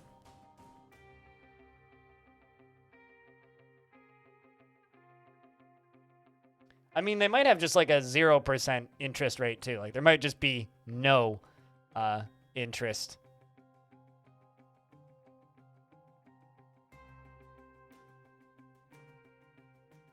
What, just a bank that, like, where you have to put your soul, like, the collateral on the bank is your soul or something? It's like, you know, it's like if you fail to pay back the loan, then a demon shows up and just rips your soul out. You get to go through the hell realm for a bit. Let's go to the Brawler's Pit.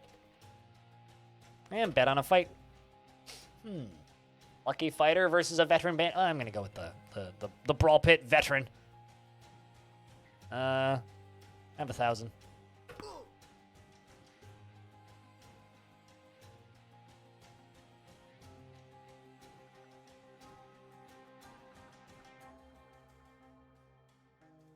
You just checked the code and you're right. That encounter is hard-coded to 12 kids. You just said it between 2 and 16. Well, I'm glad that we could make an improvement on the variety of the kids. That's funny.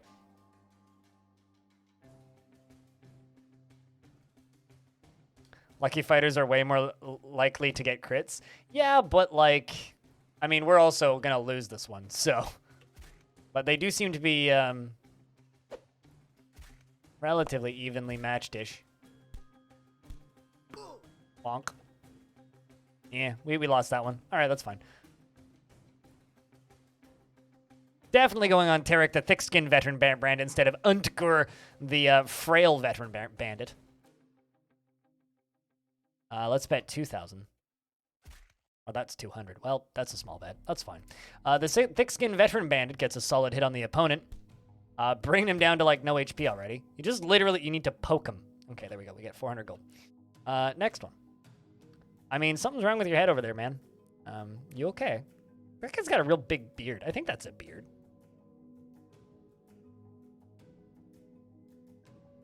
That's fine. I don't even know if that's a bug. That's more just like a variety ad, you know? It's just it makes it feel like they're lying. And the reason it makes it feel like they're lying is because also I think didn't we bet on Ulmog, the giant fisted veteran fighter previously, or am I thinking of somebody else? Anyway, yeah, it's not like it's a bug fix. It's more of like a variety ad. It's like right now, because they always have 12, it just feels like they're always lying. But the fight is on Ulmog, the giant fisted veteran fighter versus Kohai, the unlucky brawler. Well, I'm definitely going for you. And how much do I want to bet? You know what? I'm just gonna get this over with. Maybe a mistake. The unlucky brawler lands a light punch on the opponent. The veteran fighter lands a light punch on the opponent, bring him down to 47. He lands a solid punch, and that's a victory. Yay, 10 grand. All right, we get to walk out happy. I think that's like all that they have for betting money, isn't it? Steelskin Wildman versus the nasty fresh blood. Let's go with the Steelskin Wildman and bet the 161. Bonk, bonk. Bonk. Nice, easy fight. Cool. And we make some money. Cool. I'm happy now.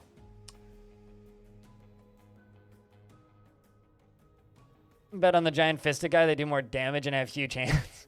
I'm trying to like think of like the superhero that the giant fisted guys remind me of, but can't remember his name now.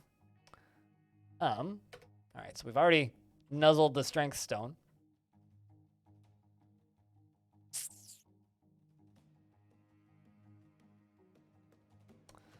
Let's go to the Grand Arena. How much is it to buy the Grand Arena? Where's that menu?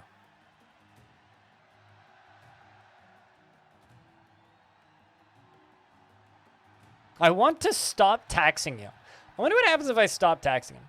I would like to purchase this place from you. The arena is a place that some seek glory over wealth. I take a tidy profit, giving it to them.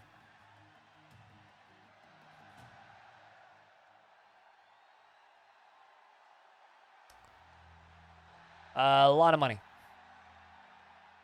100,500.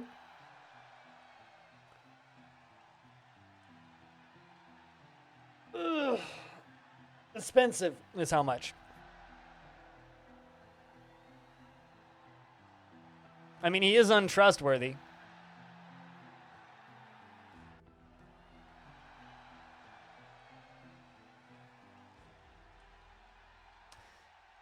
I mean, actually, let's check the Grand Champion. Mr. I have a sword stuck in my head.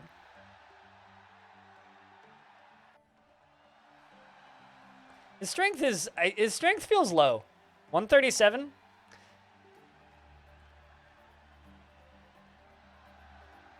$137.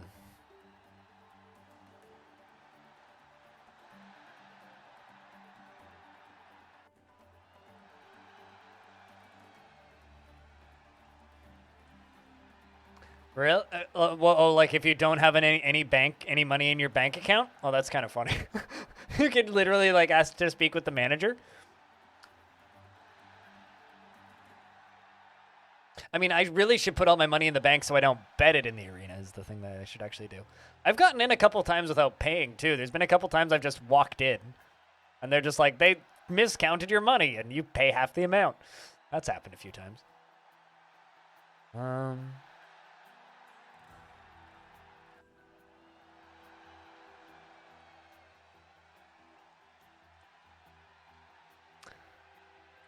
I mean...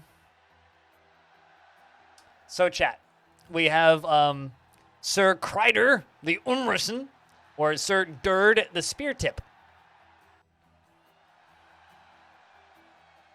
Because we could walk away from this with 20,000.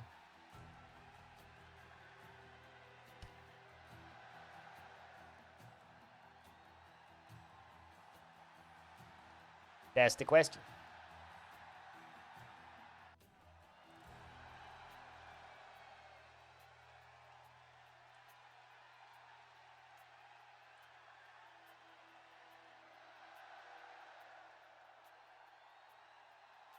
Now, that's the question.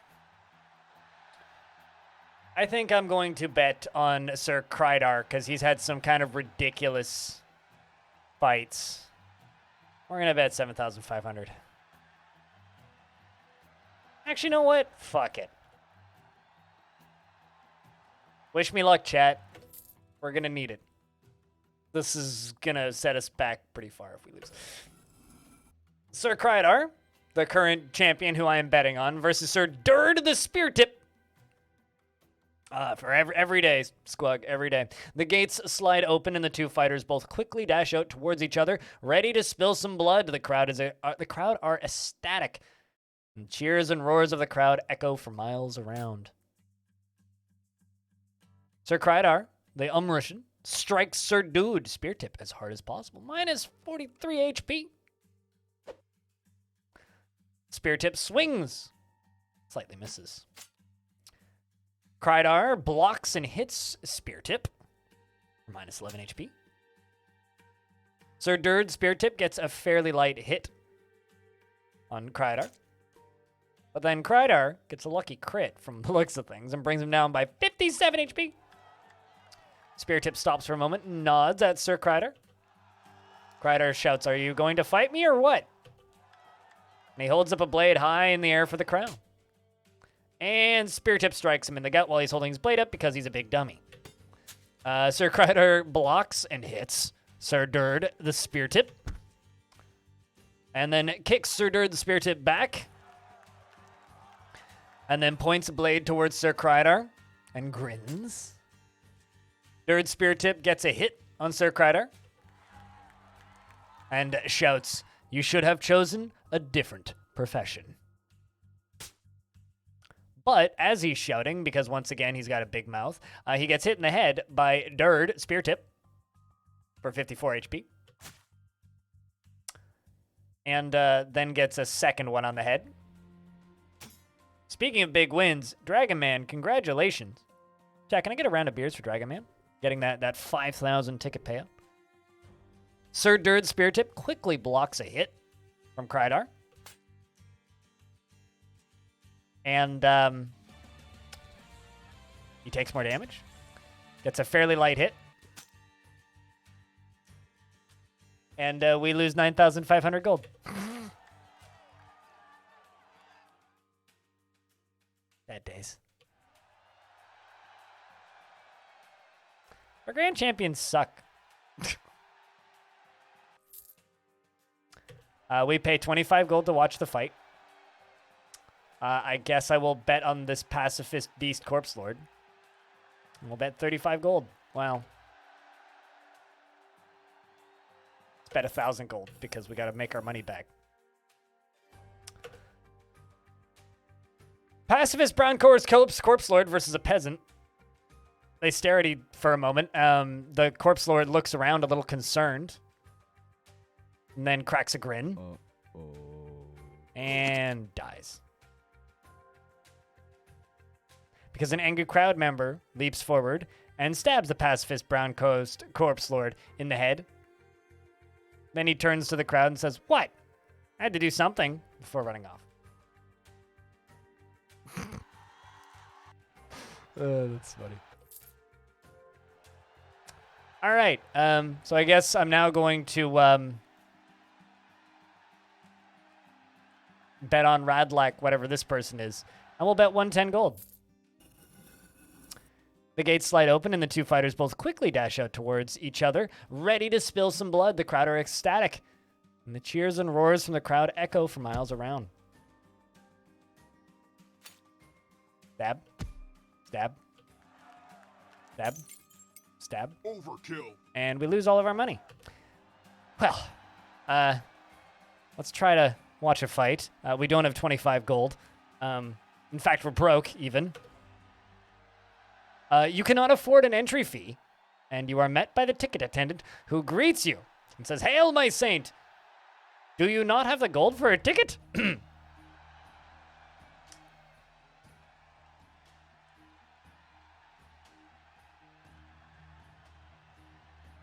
Cheers. You. We'll see you when we see you. Thanks for taking the time to watch for a little bit.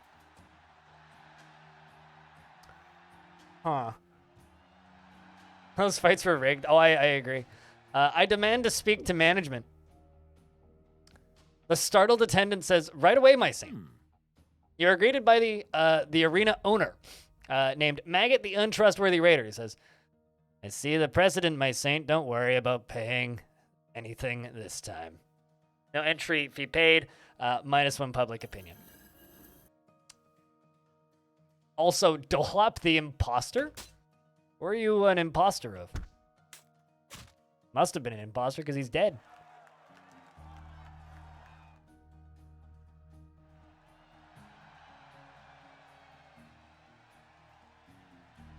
Well, anyway, I've got no money.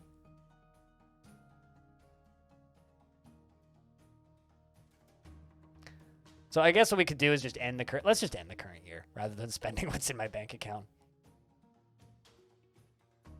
And I'm going to skirmish with these guys again. General Goran Pakner, we will soon know fear. The Genkroch will soon known fear. How shall we attack them? Who are we sending in to fight? Let's send in just half my troops. Half my troops.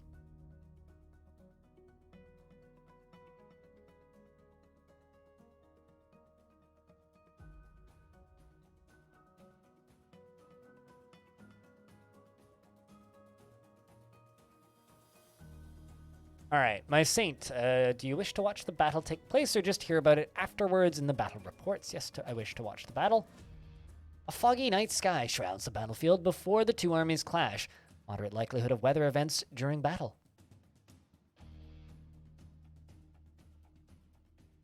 Kinda suspended? What? Santa is suspended? Through the thick night fog, your army marches tearfully to meet its shrouded opponent. A lone warrior bursts forward and begins swinging wildly. Hey.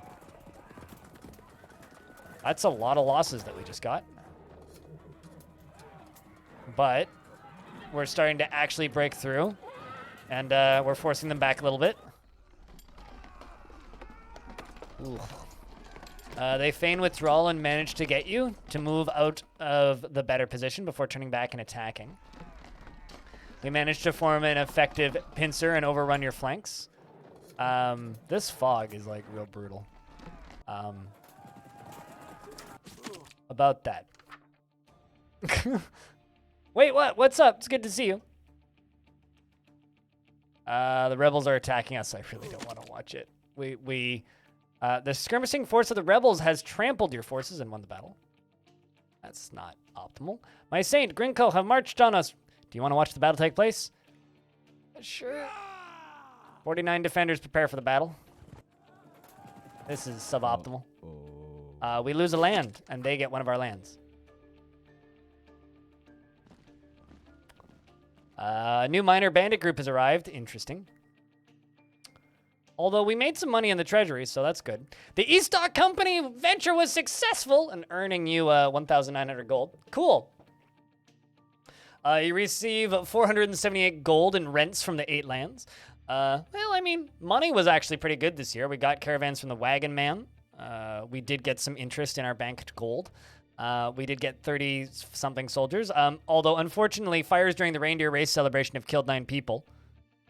But, you know, money has gone up, so all is well-ish, to a degree.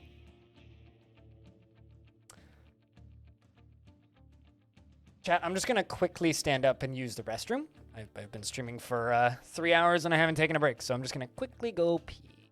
But, hello, wait, what? It's good to see you. And just a reminder to everybody, this game is currently on sale, and Dev's giving profits to charity. So if you're interested in buying this game, probably the best time to buy it is now. Back in a minute.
Time for a beer? Oh, really?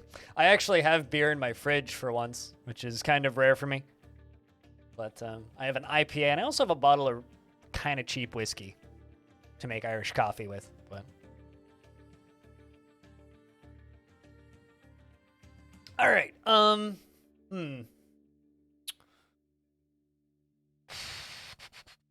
All right. So we need soldiers. That's the current situation. We need soldiers bad.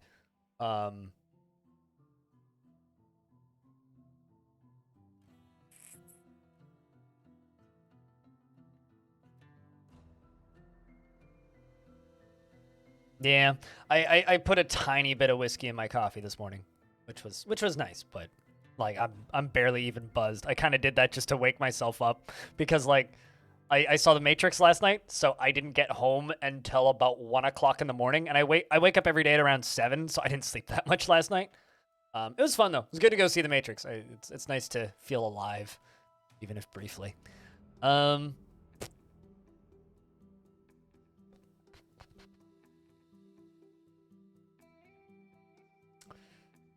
Let's go explore north. You find a bloated satchel of 760 nice gold coins under a pile of sticks. Well, that's nice. We found a mercenary post. And, ooh, you find a trio of wandering knights arguing. One of them spots you and stops and says, "Do you know who that is? That's Santa! Nick Kringle! Santa of North Pole!" And the men bow to you and pledge their service. Go see it. If you're a fan of The Matrix, like if you liked the previous movies, if you've seen all 3 of the previous movies, and you like those movies, go see it. And if you've seen the trailer spoils nothing. Like that first trailer they put out is like all footage from the first 10 minutes of the movie. It is very good. I very much enjoyed it. And there was definitely a lot of Matrix-y whoa moments that how do I explain this without spoiling anything? There's some pretty fucking incredible set pieces in that movie. And it's just a very good movie.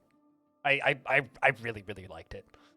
I could also see there's definitely going to be a type of person that's going to go, that movie was fucking stupid, but also I like that brand of bullshit. It's my brand of bullshit. There is actually one thing I really want to spoil about The Matrix, just because of how hilarious I think it is. But I won't. Even though it's a very minor detail. It's a very, very minor detail. But there's one minor detail about The Matrix that I can't wait to just laugh about with other people once other people have seen it. Because it speaks to me perfectly, and it actually, like, made me damn near stand up and start clapping in the first 15 minutes of that movie. And nobody else would have known what I was doing or cared. But, like, it's a very small detail that only people that are in our particular portion of the video games industry would understand when you see it. And when you see it, you just want to crack up laughing. Anyway, let's go to the Mercenary Post. You find a mercenary outpost there with several groups of men who are training. There is a large man who appears to be the leader of the outpost, and he offers any of his men for hire and promises their strength. 40 gold per bandit. 65 for a soldier. Bad. Literally the perfect recommendation. Just know that, like, it is very meta, and they're, like, it's got that kind of Matrix facepalm, like, feeling to parts of it, but it's not like a Matrix facepalm in that, like, this is bad. It's like, yes, you're still the Matrix. Right. I love it.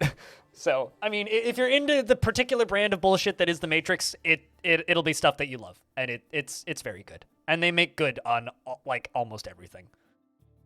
And it's a better ending for the series, or a new beginning if they wanted to go that route, than Matrix 3 was.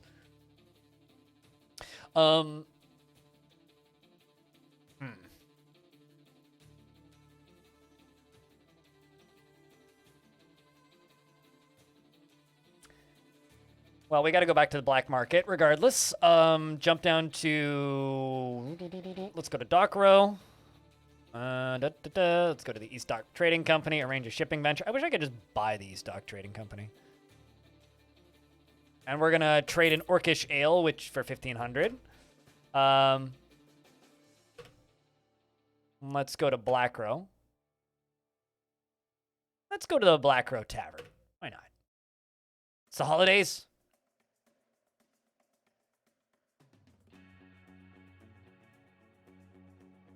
Let's have a peek at the strange statue before we get in there. You approach a statue in the corner of the tavern with a name tag below that says McNamara, the Stargazer. But someone has vandalized it and it says the word poser. You're a little confused. Poke its left eye. You poke his left eye. Poke his right eye. You poke his right eye. Rub his hair. You rub his hair.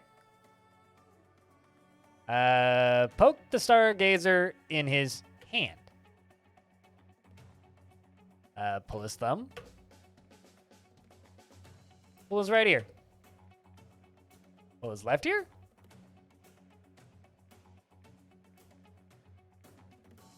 Sure, there's something there.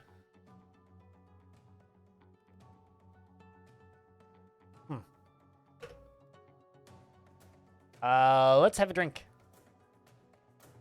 You thought that you understood this game, but what the fuck is this? This is, This is Warsim. You pay 1 gold, and Uglub the Ogre pours an ale. We're in the black market, up north. So every year you get to travel, and you can travel around the lands, inside and outside of your domain, and you can explore unknown lands and discover zones, and this is one of the discoverable cities. It's the Black Market City.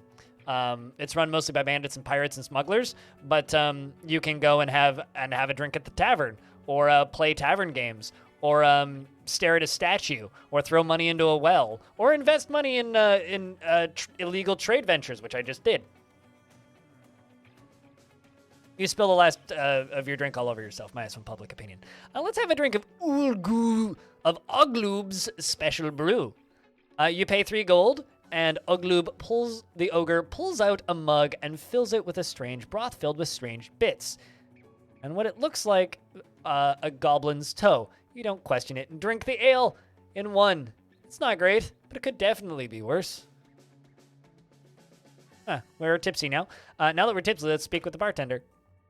You approach the bartender, a strange man who identifies himself as Oglub. He says, "Don't worry. I know I'm an ogre, so don't mention it." "Who are you?" "My name is Oglub. I am an ogre. I own this bar. I own this bar with earnings I made as a warrior for hire. This is just about the only place I could set up a bar, as you can imagine. Any other questions?" "Are there any other ogres here?" I know there's one on the Black Opal, docked on Dock Row.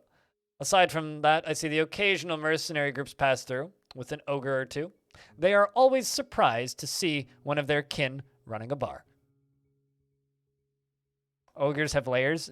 He said don't say it. He said don't say that. Though, animal. Don't say it.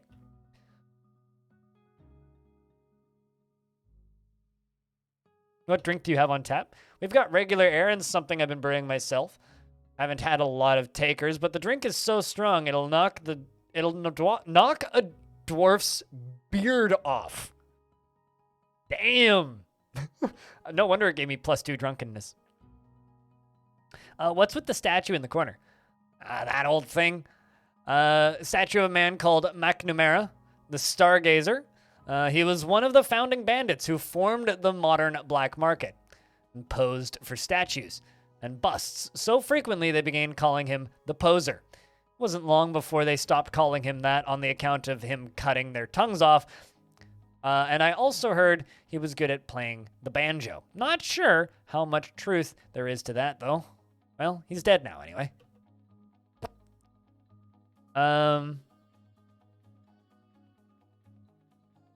Bars here's a little big, isn't it? Nope. This is a standard ogre bar.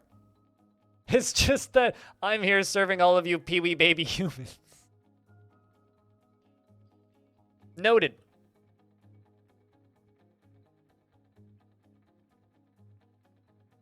Let's read the silver plaque. You approach a silver plaque that shows an image of a left ear, a right ear, and a set of spiky hair, and a star, and it's a strange plaque with no writing at all. We are still a bit tipsy.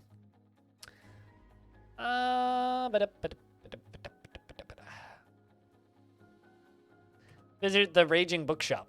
You enter a strange and dirty bookshop tucked away in the deep recess of Black Row. Inside is a calm-looking man sat on a small chair reading a book. The place itself looks almost in ruin, with destroyed bookshelves and pieces of paper and torn books lining the floors in every direction. Speak to the man.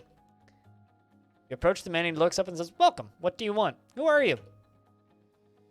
"I am the one they call Book Rage." "What happened here?" "I believe I destroyed my books in a fit of rage." "Does anyone come here?" "Not really. Black Row is dead."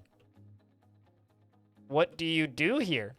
"Well, I often help with construction, and sometimes the local wealthy folk come to me for advice. I have good ideas, but a sharp mind. Just sometimes I fly into fits of rage and destroy books. What can I say?" "Well, hello, Diamond. You're back from the night wait. You're back from Nightmare Before Christmas? Nightmare Before Christmas. What? Anyway, welcome back, Diamond. I hope that you're doing all right."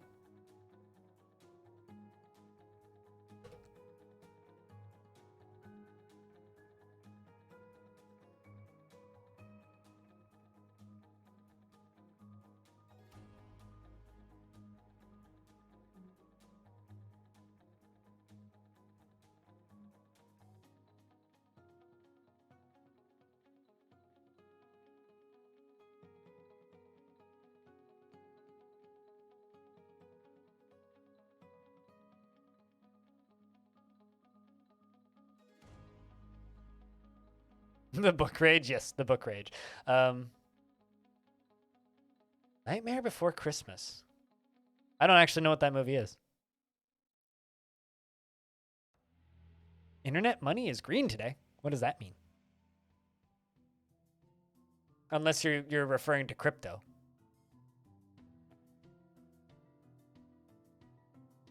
Trying to figure out what you mean by internet money is green today. All right, well, that's the book rage. Visit a small house with a dark X painted across it. You enter a dark, dank house filled with a horribly aged old man with huge red and black eyes that make him seem sinisterly inhuman. Tells you that he can summon demons from the demon gate to serve you for a fee.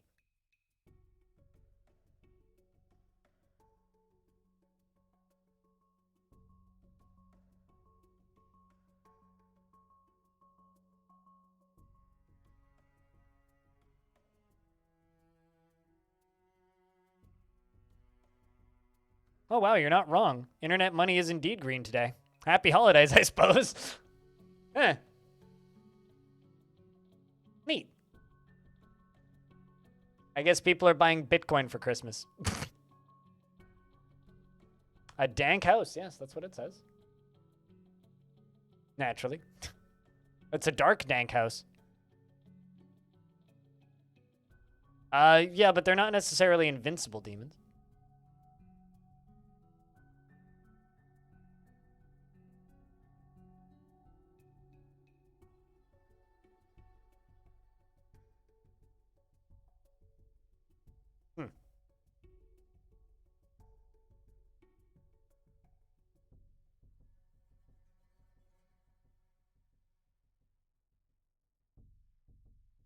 Do you know what coin they're buying? Wait, what? This is definitely not a crypto investing stream, but like, I'm just kind of curious. Like if they're buying any particular. Demons are pretty strong. Remember, chat, you can tip me in crypto if you want.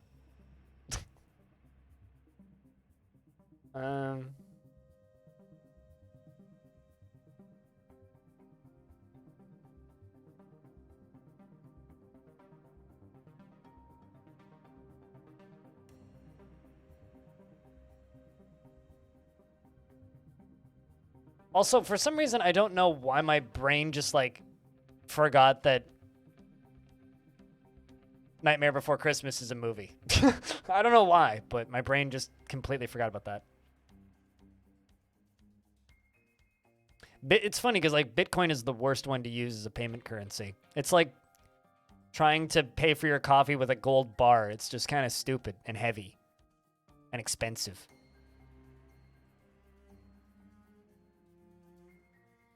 Anyway, he chants some words that have not been said in centuries in several long-dead languages. Before you know it, you are standing outside the hut. To the left of you, a demonic, towering beast stands, and from behind the hut, a cloak is thrown over the beast to hide its horrific form from the locals and prevent panic. Behold, the demon now serves you. +1 demon. Neat. We now have a demon that serves us.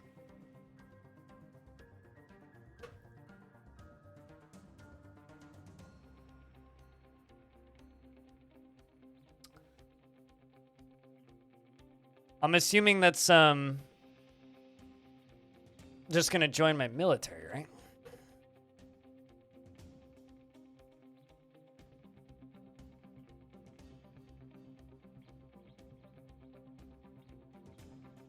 Anyway, we should visit the throne room. You enter the throne room and take your place on the throne of the North Pole. You are told that there is a little line of 22 people waiting to see you. You're visited by a drunk man who bows and almost falls over and then says, "Thank you for the reindeer race." You're welcome. He smiles and nods and stumbles away. Your guards bring forward a man who is accused of trying to gather recruits for a new bandit gang. We ask him to explain himself. "These guards have got it in for me." Ask the guard for his statement. The guard informs you, "We arrested this person most people thought would be guilty." Flawless strategy, if you ask me. Chat, what do we do with this guy?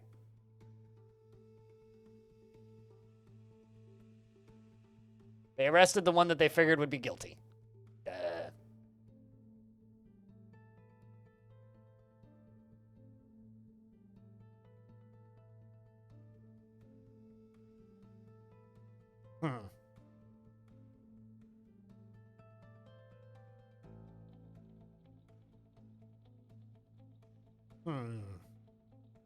Execute this bandit scum?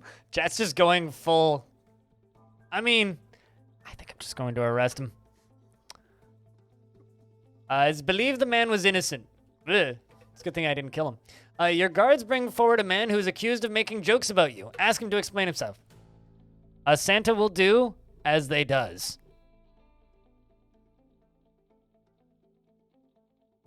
Ask the guard for a statement. There is some evidence that proves his guilt, my saint. To the dungeons with him. +1 public opinion. You are visited by a Knight Barbarian warrior from the Dark Rose Legion carrying a message from the Chief Sheriff Allison of the Teary-Eyed says, he will force his people to celebrate the reindeer race in your honor and skin alive anyone who doesn't participate. Why, thank you, good sir. +1 relation with the Rose Dusk Legion. You are visited by a southern craftsman who has brought you a dragon bone spear. That has been a family heirloom of his for generations. Okay, but like, how do I get a pet dragon? Sweet. You are visited by a drunk man who has come to thank you for creating the celebration of the reindeer race. You are welcome. He smiles and stumbles away. You are visited by a drunk man who has an obnoxiously large cap made of wood filled with mead. Oh, cup, not cap. Cup made of wood filled with mead. He says he will drink the entire cup in your honor.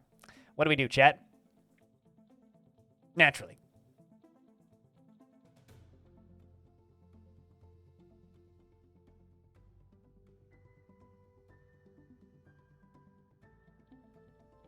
Chug, chug, chug.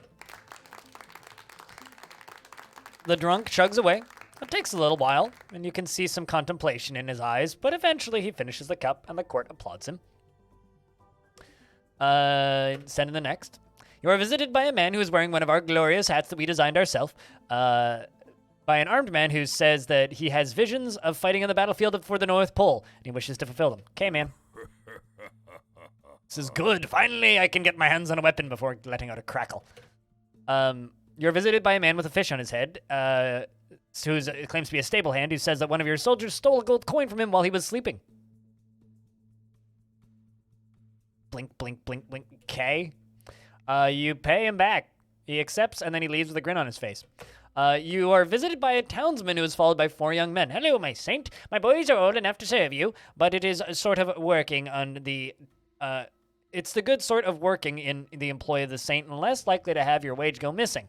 More likely to have long-term work. You know how it is. I'm not a smart man, but I've still got some wits about me. So, how about this? Militia peasants, cost you 24 per head, so how about you have my boys for 22? That's 2 below market rate. What do you say?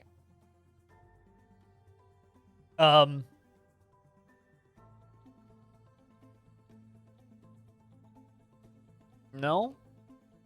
The townsman nods and says, thank you for talking to me. Takes his boys and leaves.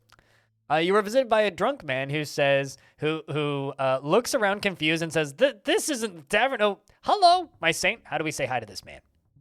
How do we greet this man? He's got a good hat on, frankly. I really want someone to just show up without a hat and then just have the option to arrest him for not wearing a hat. You're so dead. Why's that?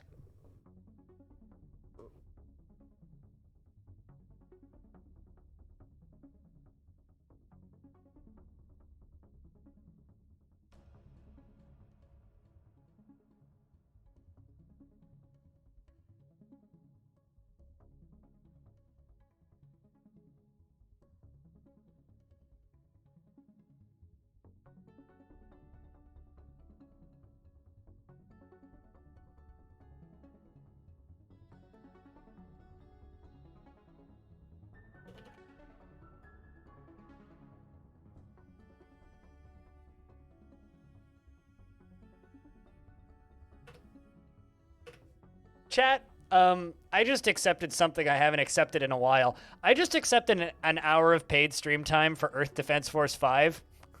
I don't even care if they end up like. I don't care if I make money, but I just want the key for Defense Force 5. Be like, what's up? How's things?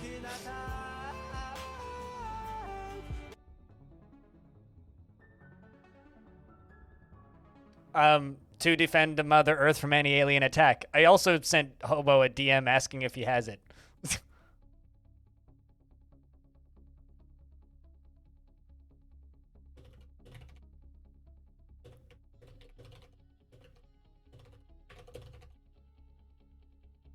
So I think tomorrow we're gonna play some EDF 5 for like an hour. Not today probably, but tomorrow morning on holiday we're gonna play some EDF. So if anybody owns Earth Defense Force 5, send me a DM if you want to play tomorrow. I think I'm gonna start off with that.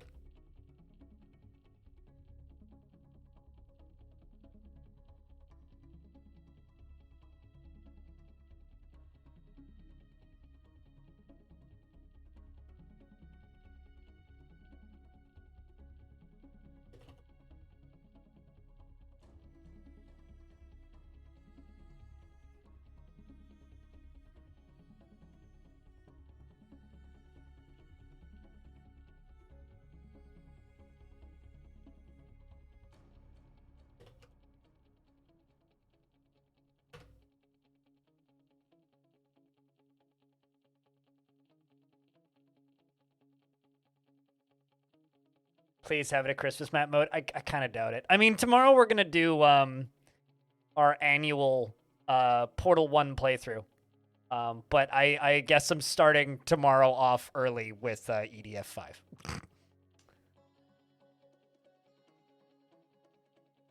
I mean, you realize they're all bugs, right? No, getting over it is going to happen on the 31st. We get over 2021 that day. Anyway, a drunk man comes in and we say hi.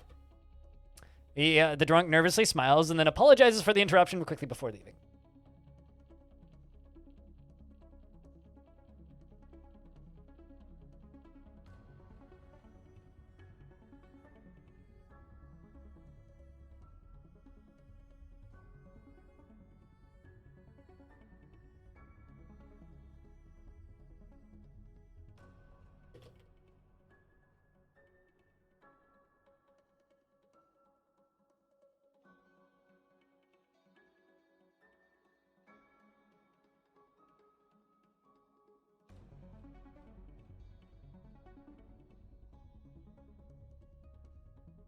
Anyway, sorry. I'm just like organizing stuff for tomorrow now. But let's send in the next person.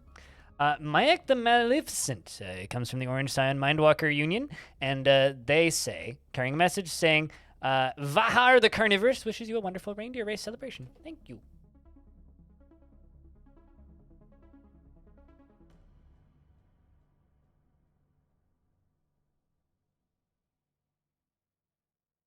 So yeah, no, plan for tomorrow is we'll do our annual playthrough. We'll start off with the and we'll start off with Earth Defense Force tomorrow morning because they're offering me money to do it.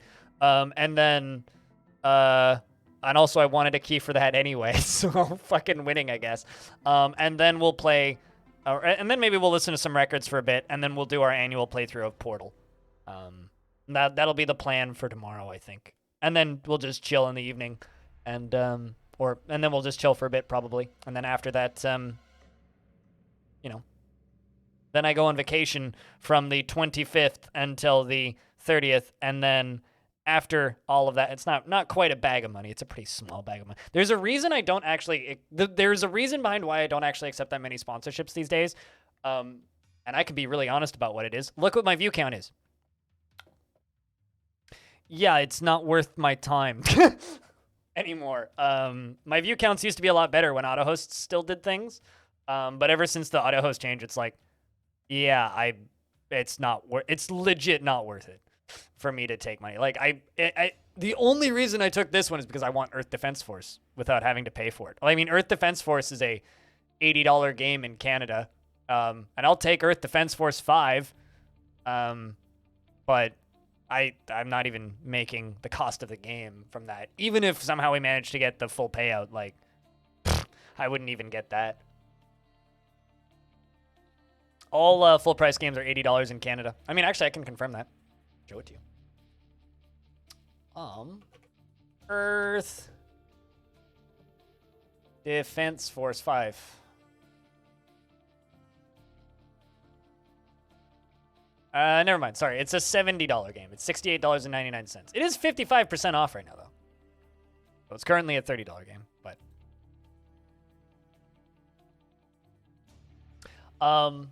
But yeah. Canadian pesos don't go too far these days. Yeah, unfortunately. The Orange Scion Earthen Mindwalker leaves happy, and your relation with the brown bannered Tsardom is improved by a little. 10 more people are waiting to visit. How much 30 can? It's 30 Canadian dollars.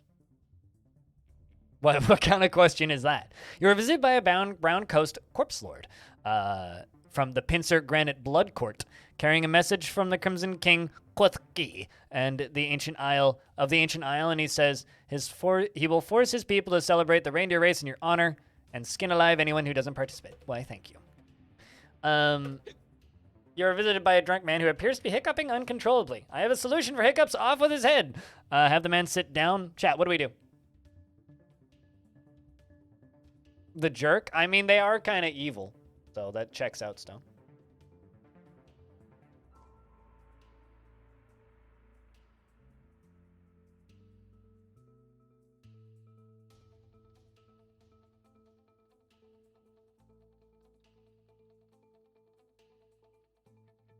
Have the man removed from your court? Probably wise. My drunk man is dragged out of your court.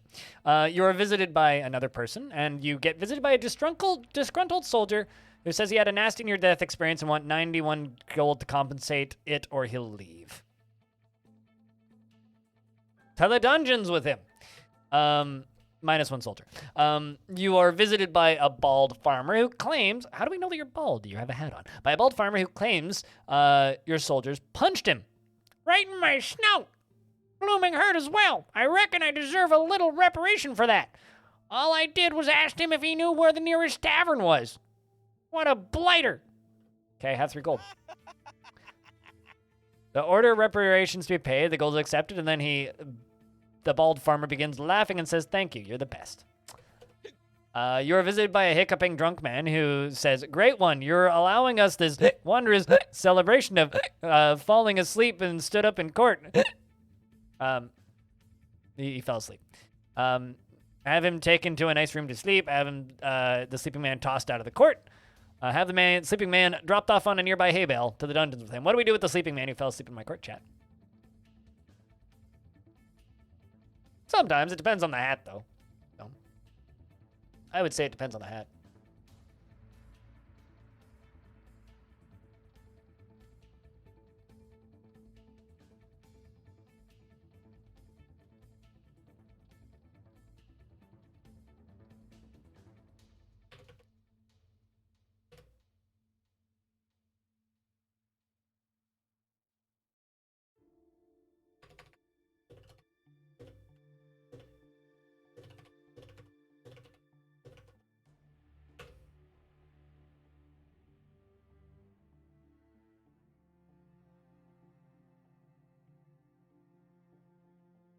But Chad is saying have him dropped off on a hay bale, so we shall do that. The drunk man stumbles slowly out of your court. 5 people are waiting to see us. A drunk man enters your court and declares he wishes to challenge you to a drinking contest. However, seconds later, he passes out. Have him taken to a room to sleep it off. You are visited by a drunk man who bows before you and says, behold, O Santa, I am the ale master, witness. And then he clicks his fingers and a meek goblin rolls a barrel of ale into your court, and the man lays out 10 goblets and begins to fill them. Chug, chug, chug. The drunk effortlessly drinks cup after cup to the applause of the whole court.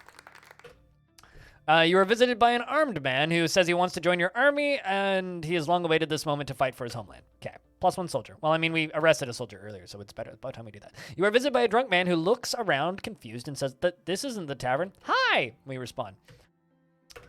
A drunk man enters your court and appears to be hiccuping uncontrollably. We'll have him removed from the court.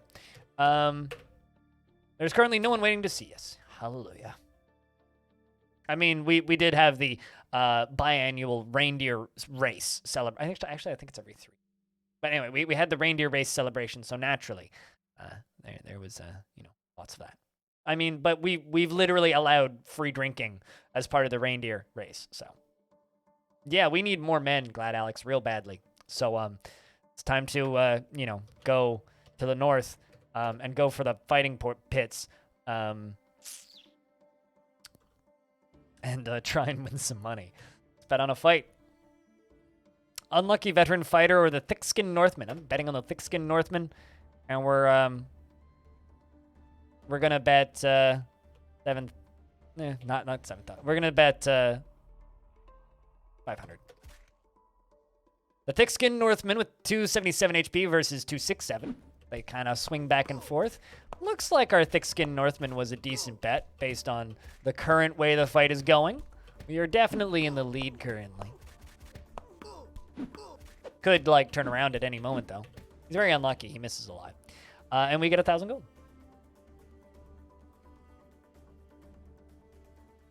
What are the available options for the upper change laws? What do you mean by upper change laws? The Frail Wildman or the Cutthroat Veteran Warrior. I think we're going to go with the Cutthroat Veteran Warrior. We'll bet 2,000 on this one. Yeah, this seems to be the wise bet. Anyway, we get 4,000 gold.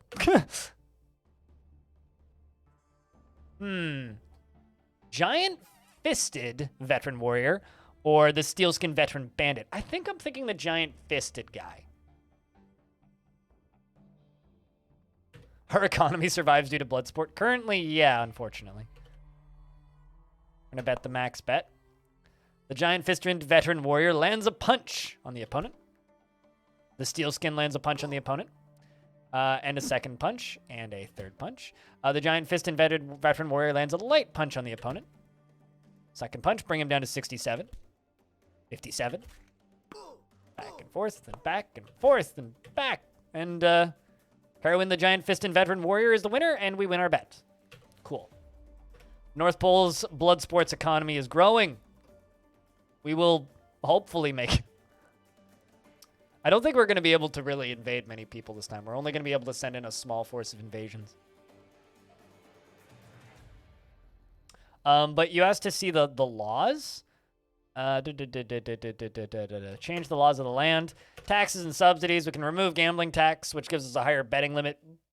But we don't make annual income from it. We can change the banking tax. We could end the land tax, which gives us a popularity boost, but also gives us less money. We can have a higher betting max. We can subsidize militia. We can tax, which basically just makes everybody hate us.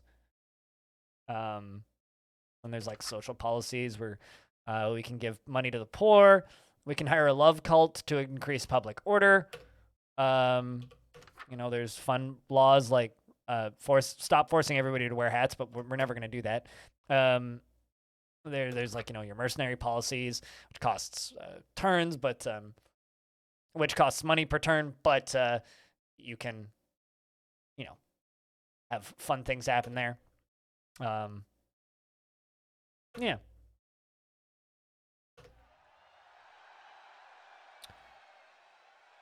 All right, so who is the grand champion currently?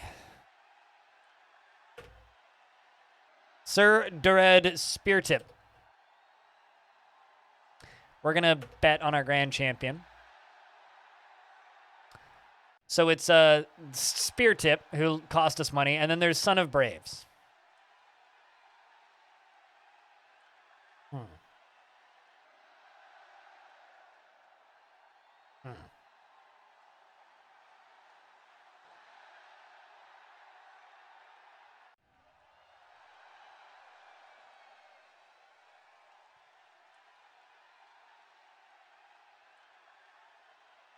Now that's a question.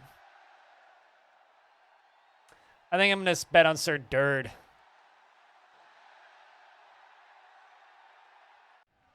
I think we're going to put that much into this. All right, so Durd Speartip, our current champion, versus Lancel, Son of Braves. I'm glad that we bet on Speartip and not Lancel. Lancel, Son of Braves, blocks Sir Durad's Speartip and then hits back hard. Does 16 HP to Speartip, but Speartip does have a lot more HP than Lancel. The crowd cheer for Lancel. They like the underdog. Lancel, Son of Braves, effortlessly blocks Sir Durad the Speartip. Durad Speartip gets caught in a parry that quickly breaks, and Durad Speartip dodges a swift blow from Lancel, Son of Braves. Lancel, Son of Braves, gets a swift dodges a swift blow from Speartip. Durad the Speartip walks away for a moment and holds his stomach and then lets out a fart. The crowd laughs hysterically. Durad the Speartip swings for Lancel, Son of Braves. Let's start the soundtrack. Lancel, Son of Braves with the hit is dodge. Lancel, Son of Braves gets a somewhat light hit under Speartip and gets a stab in his chest. And I don't like this. Okay, there we go. Sir Speartip gets a fairly light hit on Lancel, Son of Braves. And a second hit in. Finally, we win one. Sir Durd Speartip swings lightly, but gets a good hit on Lancel, Son of Braves.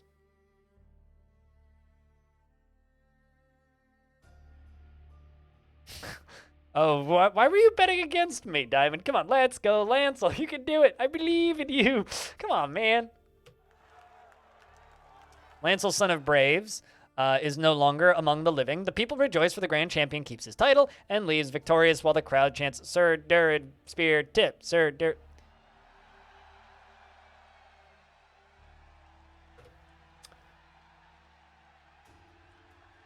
All right, well, we are making some money here. So let's bet on some fights. Well, obviously, we're going to bet on the Invincible Half-Demon Hellguard, and we're going to bet the maximum bet. This is going to be a short year, I think. The gates slide open, and the fighters quickly dash towards the other, ready to spill some blood. The crowd are ecstatic, and cheers and roar from the crowd echo for miles around. And our Scion is dead. And we get 7,000 gold. Well, that was easy. All right, so we've made some money. This is good. This is good. I'm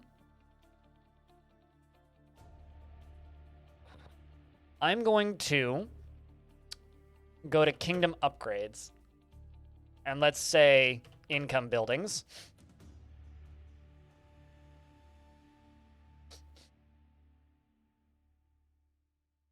We could do Prison Labor, which would give us reason to... Prison Labor is actually pretty cheap. Prison Labor is pretty cheap, says Blind. Anyway, chat, investments are open if you want to invest in Prison Labor. Let's grab the Prison Labor. The prison will now provide income based on the number of prisoners.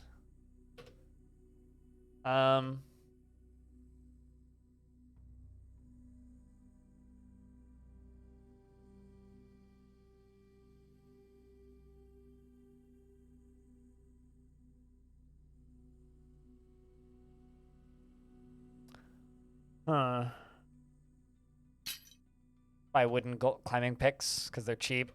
Iron climbing picks, they're cheap.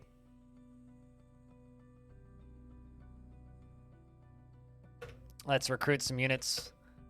Hire units.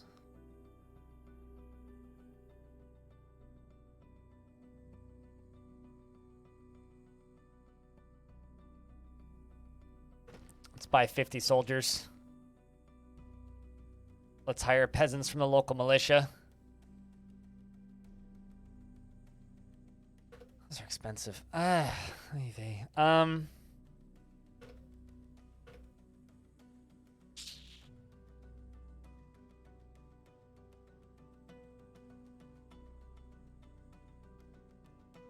Let's visit the Royal Bank. Let's withdraw all of our money and get some more buildings. Because we need some kingdom upgrades. Let's grab some recruitment buildings. Let's grab a nobility post. Large mobility post. basic nobility post. Small nobility post. Let's grab a bunch of goblin huts.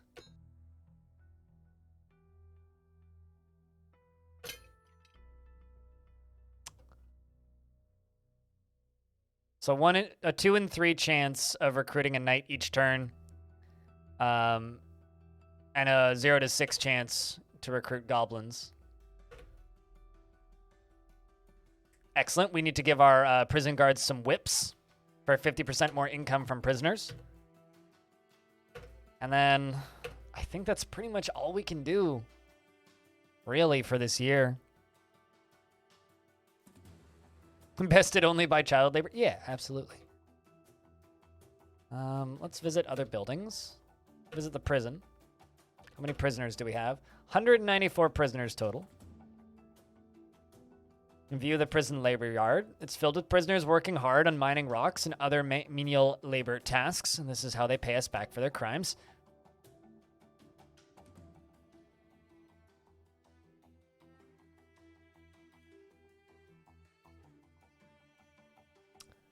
Let's speak with the prisoner. Come to gawk at us, have you? Leave me alone, I've suffered enough. I didn't mean to stab that merchant, I swear. You didn't, eh? Good win, Diamond.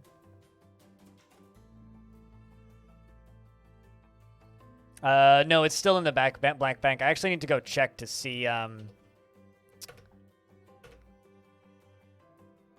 if this place has any... Okay, so no, this place doesn't have... what's the word I'm looking for? It doesn't have any interest. All right, so let's just go back to our bank. It's number 9. Deposit. And deposit our money. And end the current year.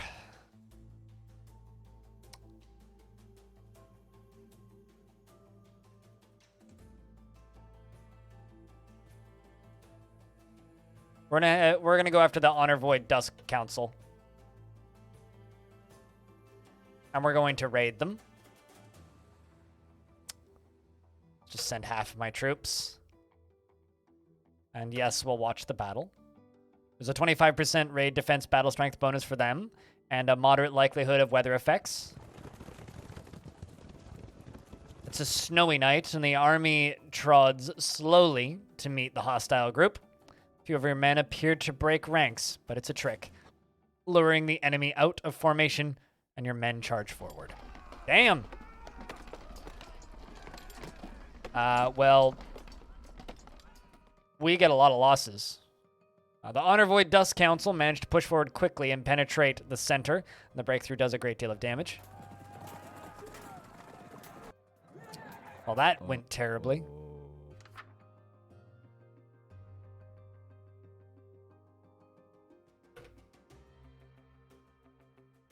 We are under attack from baddies, and we have 29 defenders. This is going to go horrendously. We lost. Stop viewing battle reports. Through their attack, though their attack fails, the bandit horde have damaged your defense palisades and left them in ruin.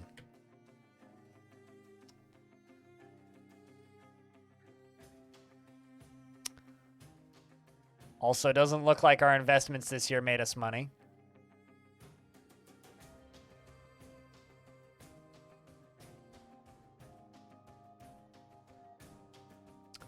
Our defense palisades prevent a raid, but they destroyed it. The stock orcish sales failed. All right, so we need to go to diplomacy. I need to go to the independent territories. We need to go to these guys and say, offer peace, because I need them to stop invading me. Let's send a knight as an emissary. Send an emissary off to try and speak with Grunkith. Anything could happen, but several things impact your chances of success. He doesn't like us, and they don't like us. Your emissary carries your request of peace, and it is met by the ruler of Grenkoth, King Grenkoth the Door Watcher, who says, if you want to make peace with us, then you must pay our Whirl Guild for your crimes of 47,000 gold, and we'll make peace. That's a lot of money.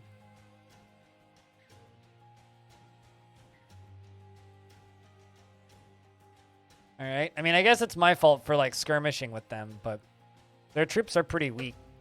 The problem is we lost all of ours. Let's go to the Rose Dusk Legion and offer trade with these guys. Chief Sheriff Edelson, the teary-eyed, doesn't fully understand what a trade deal means, but an advisor tells him that it makes money and money is good, so he is happy. Okay, well, that's good. At least we're now trading with these guys.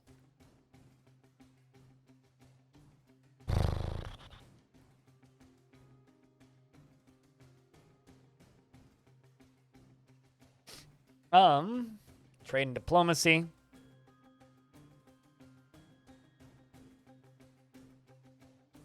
Let's ask for an alliance with these guys. You send a request for alliance with the invincible Despotate.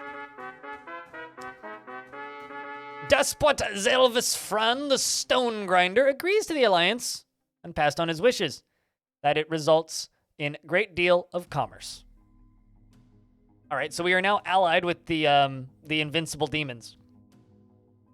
Because, I don't know, it seems wise to side with the big guys, you know? I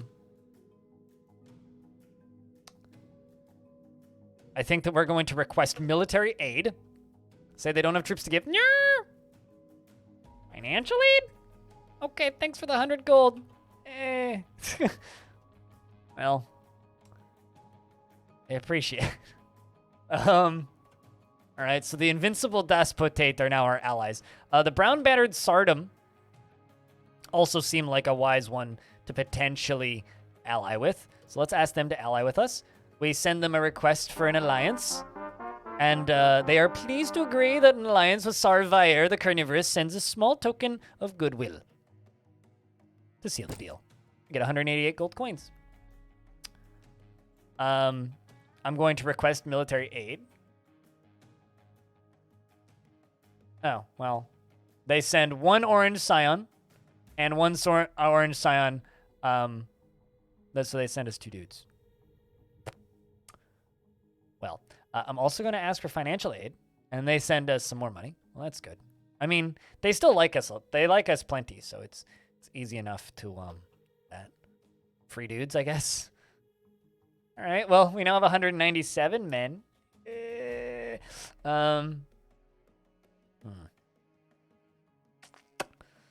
Shit.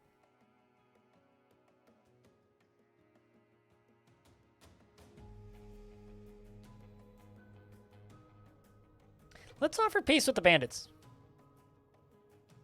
Send a knight as an emissary. Your emissary carries a request for peace, and it is met by the ruler Fenor, who says, you can have peace if you're willing to pay. 63,150 gold. Sorry, we have to refuse that. Can't afford that. More gambling? Yeah, unfortunately.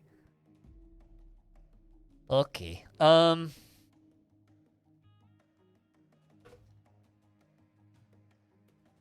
We also have 20 visitors waiting for us.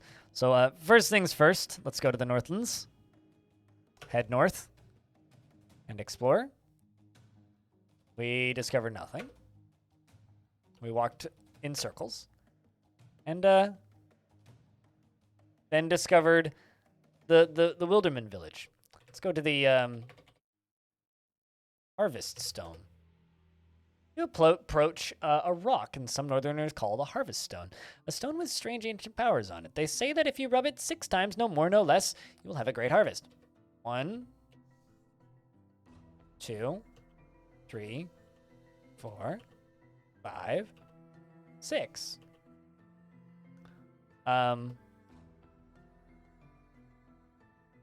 1, 2, 3 for the strength stone, which gives us strength, allegedly. We headed north. Let's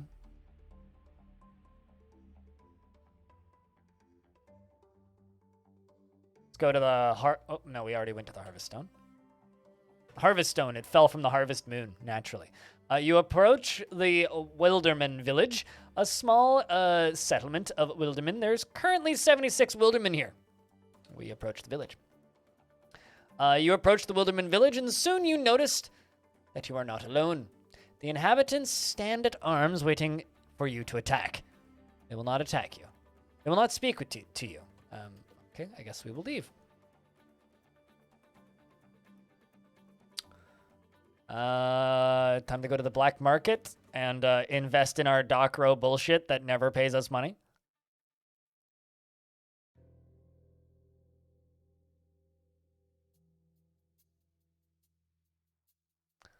Let's trade more goblin jewelry.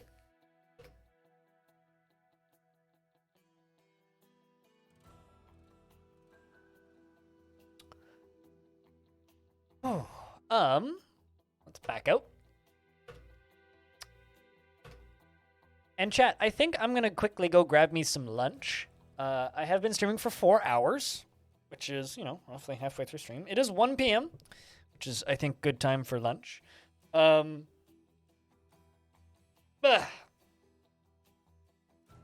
I'll make a deal with you, chat. Although this is more of a deal for me than you. But this is like a temptation for potential shenanigans.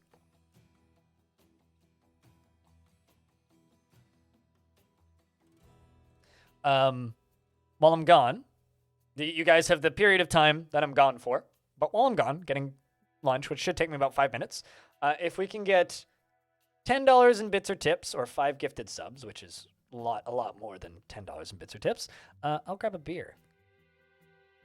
Can actually have a round of beers.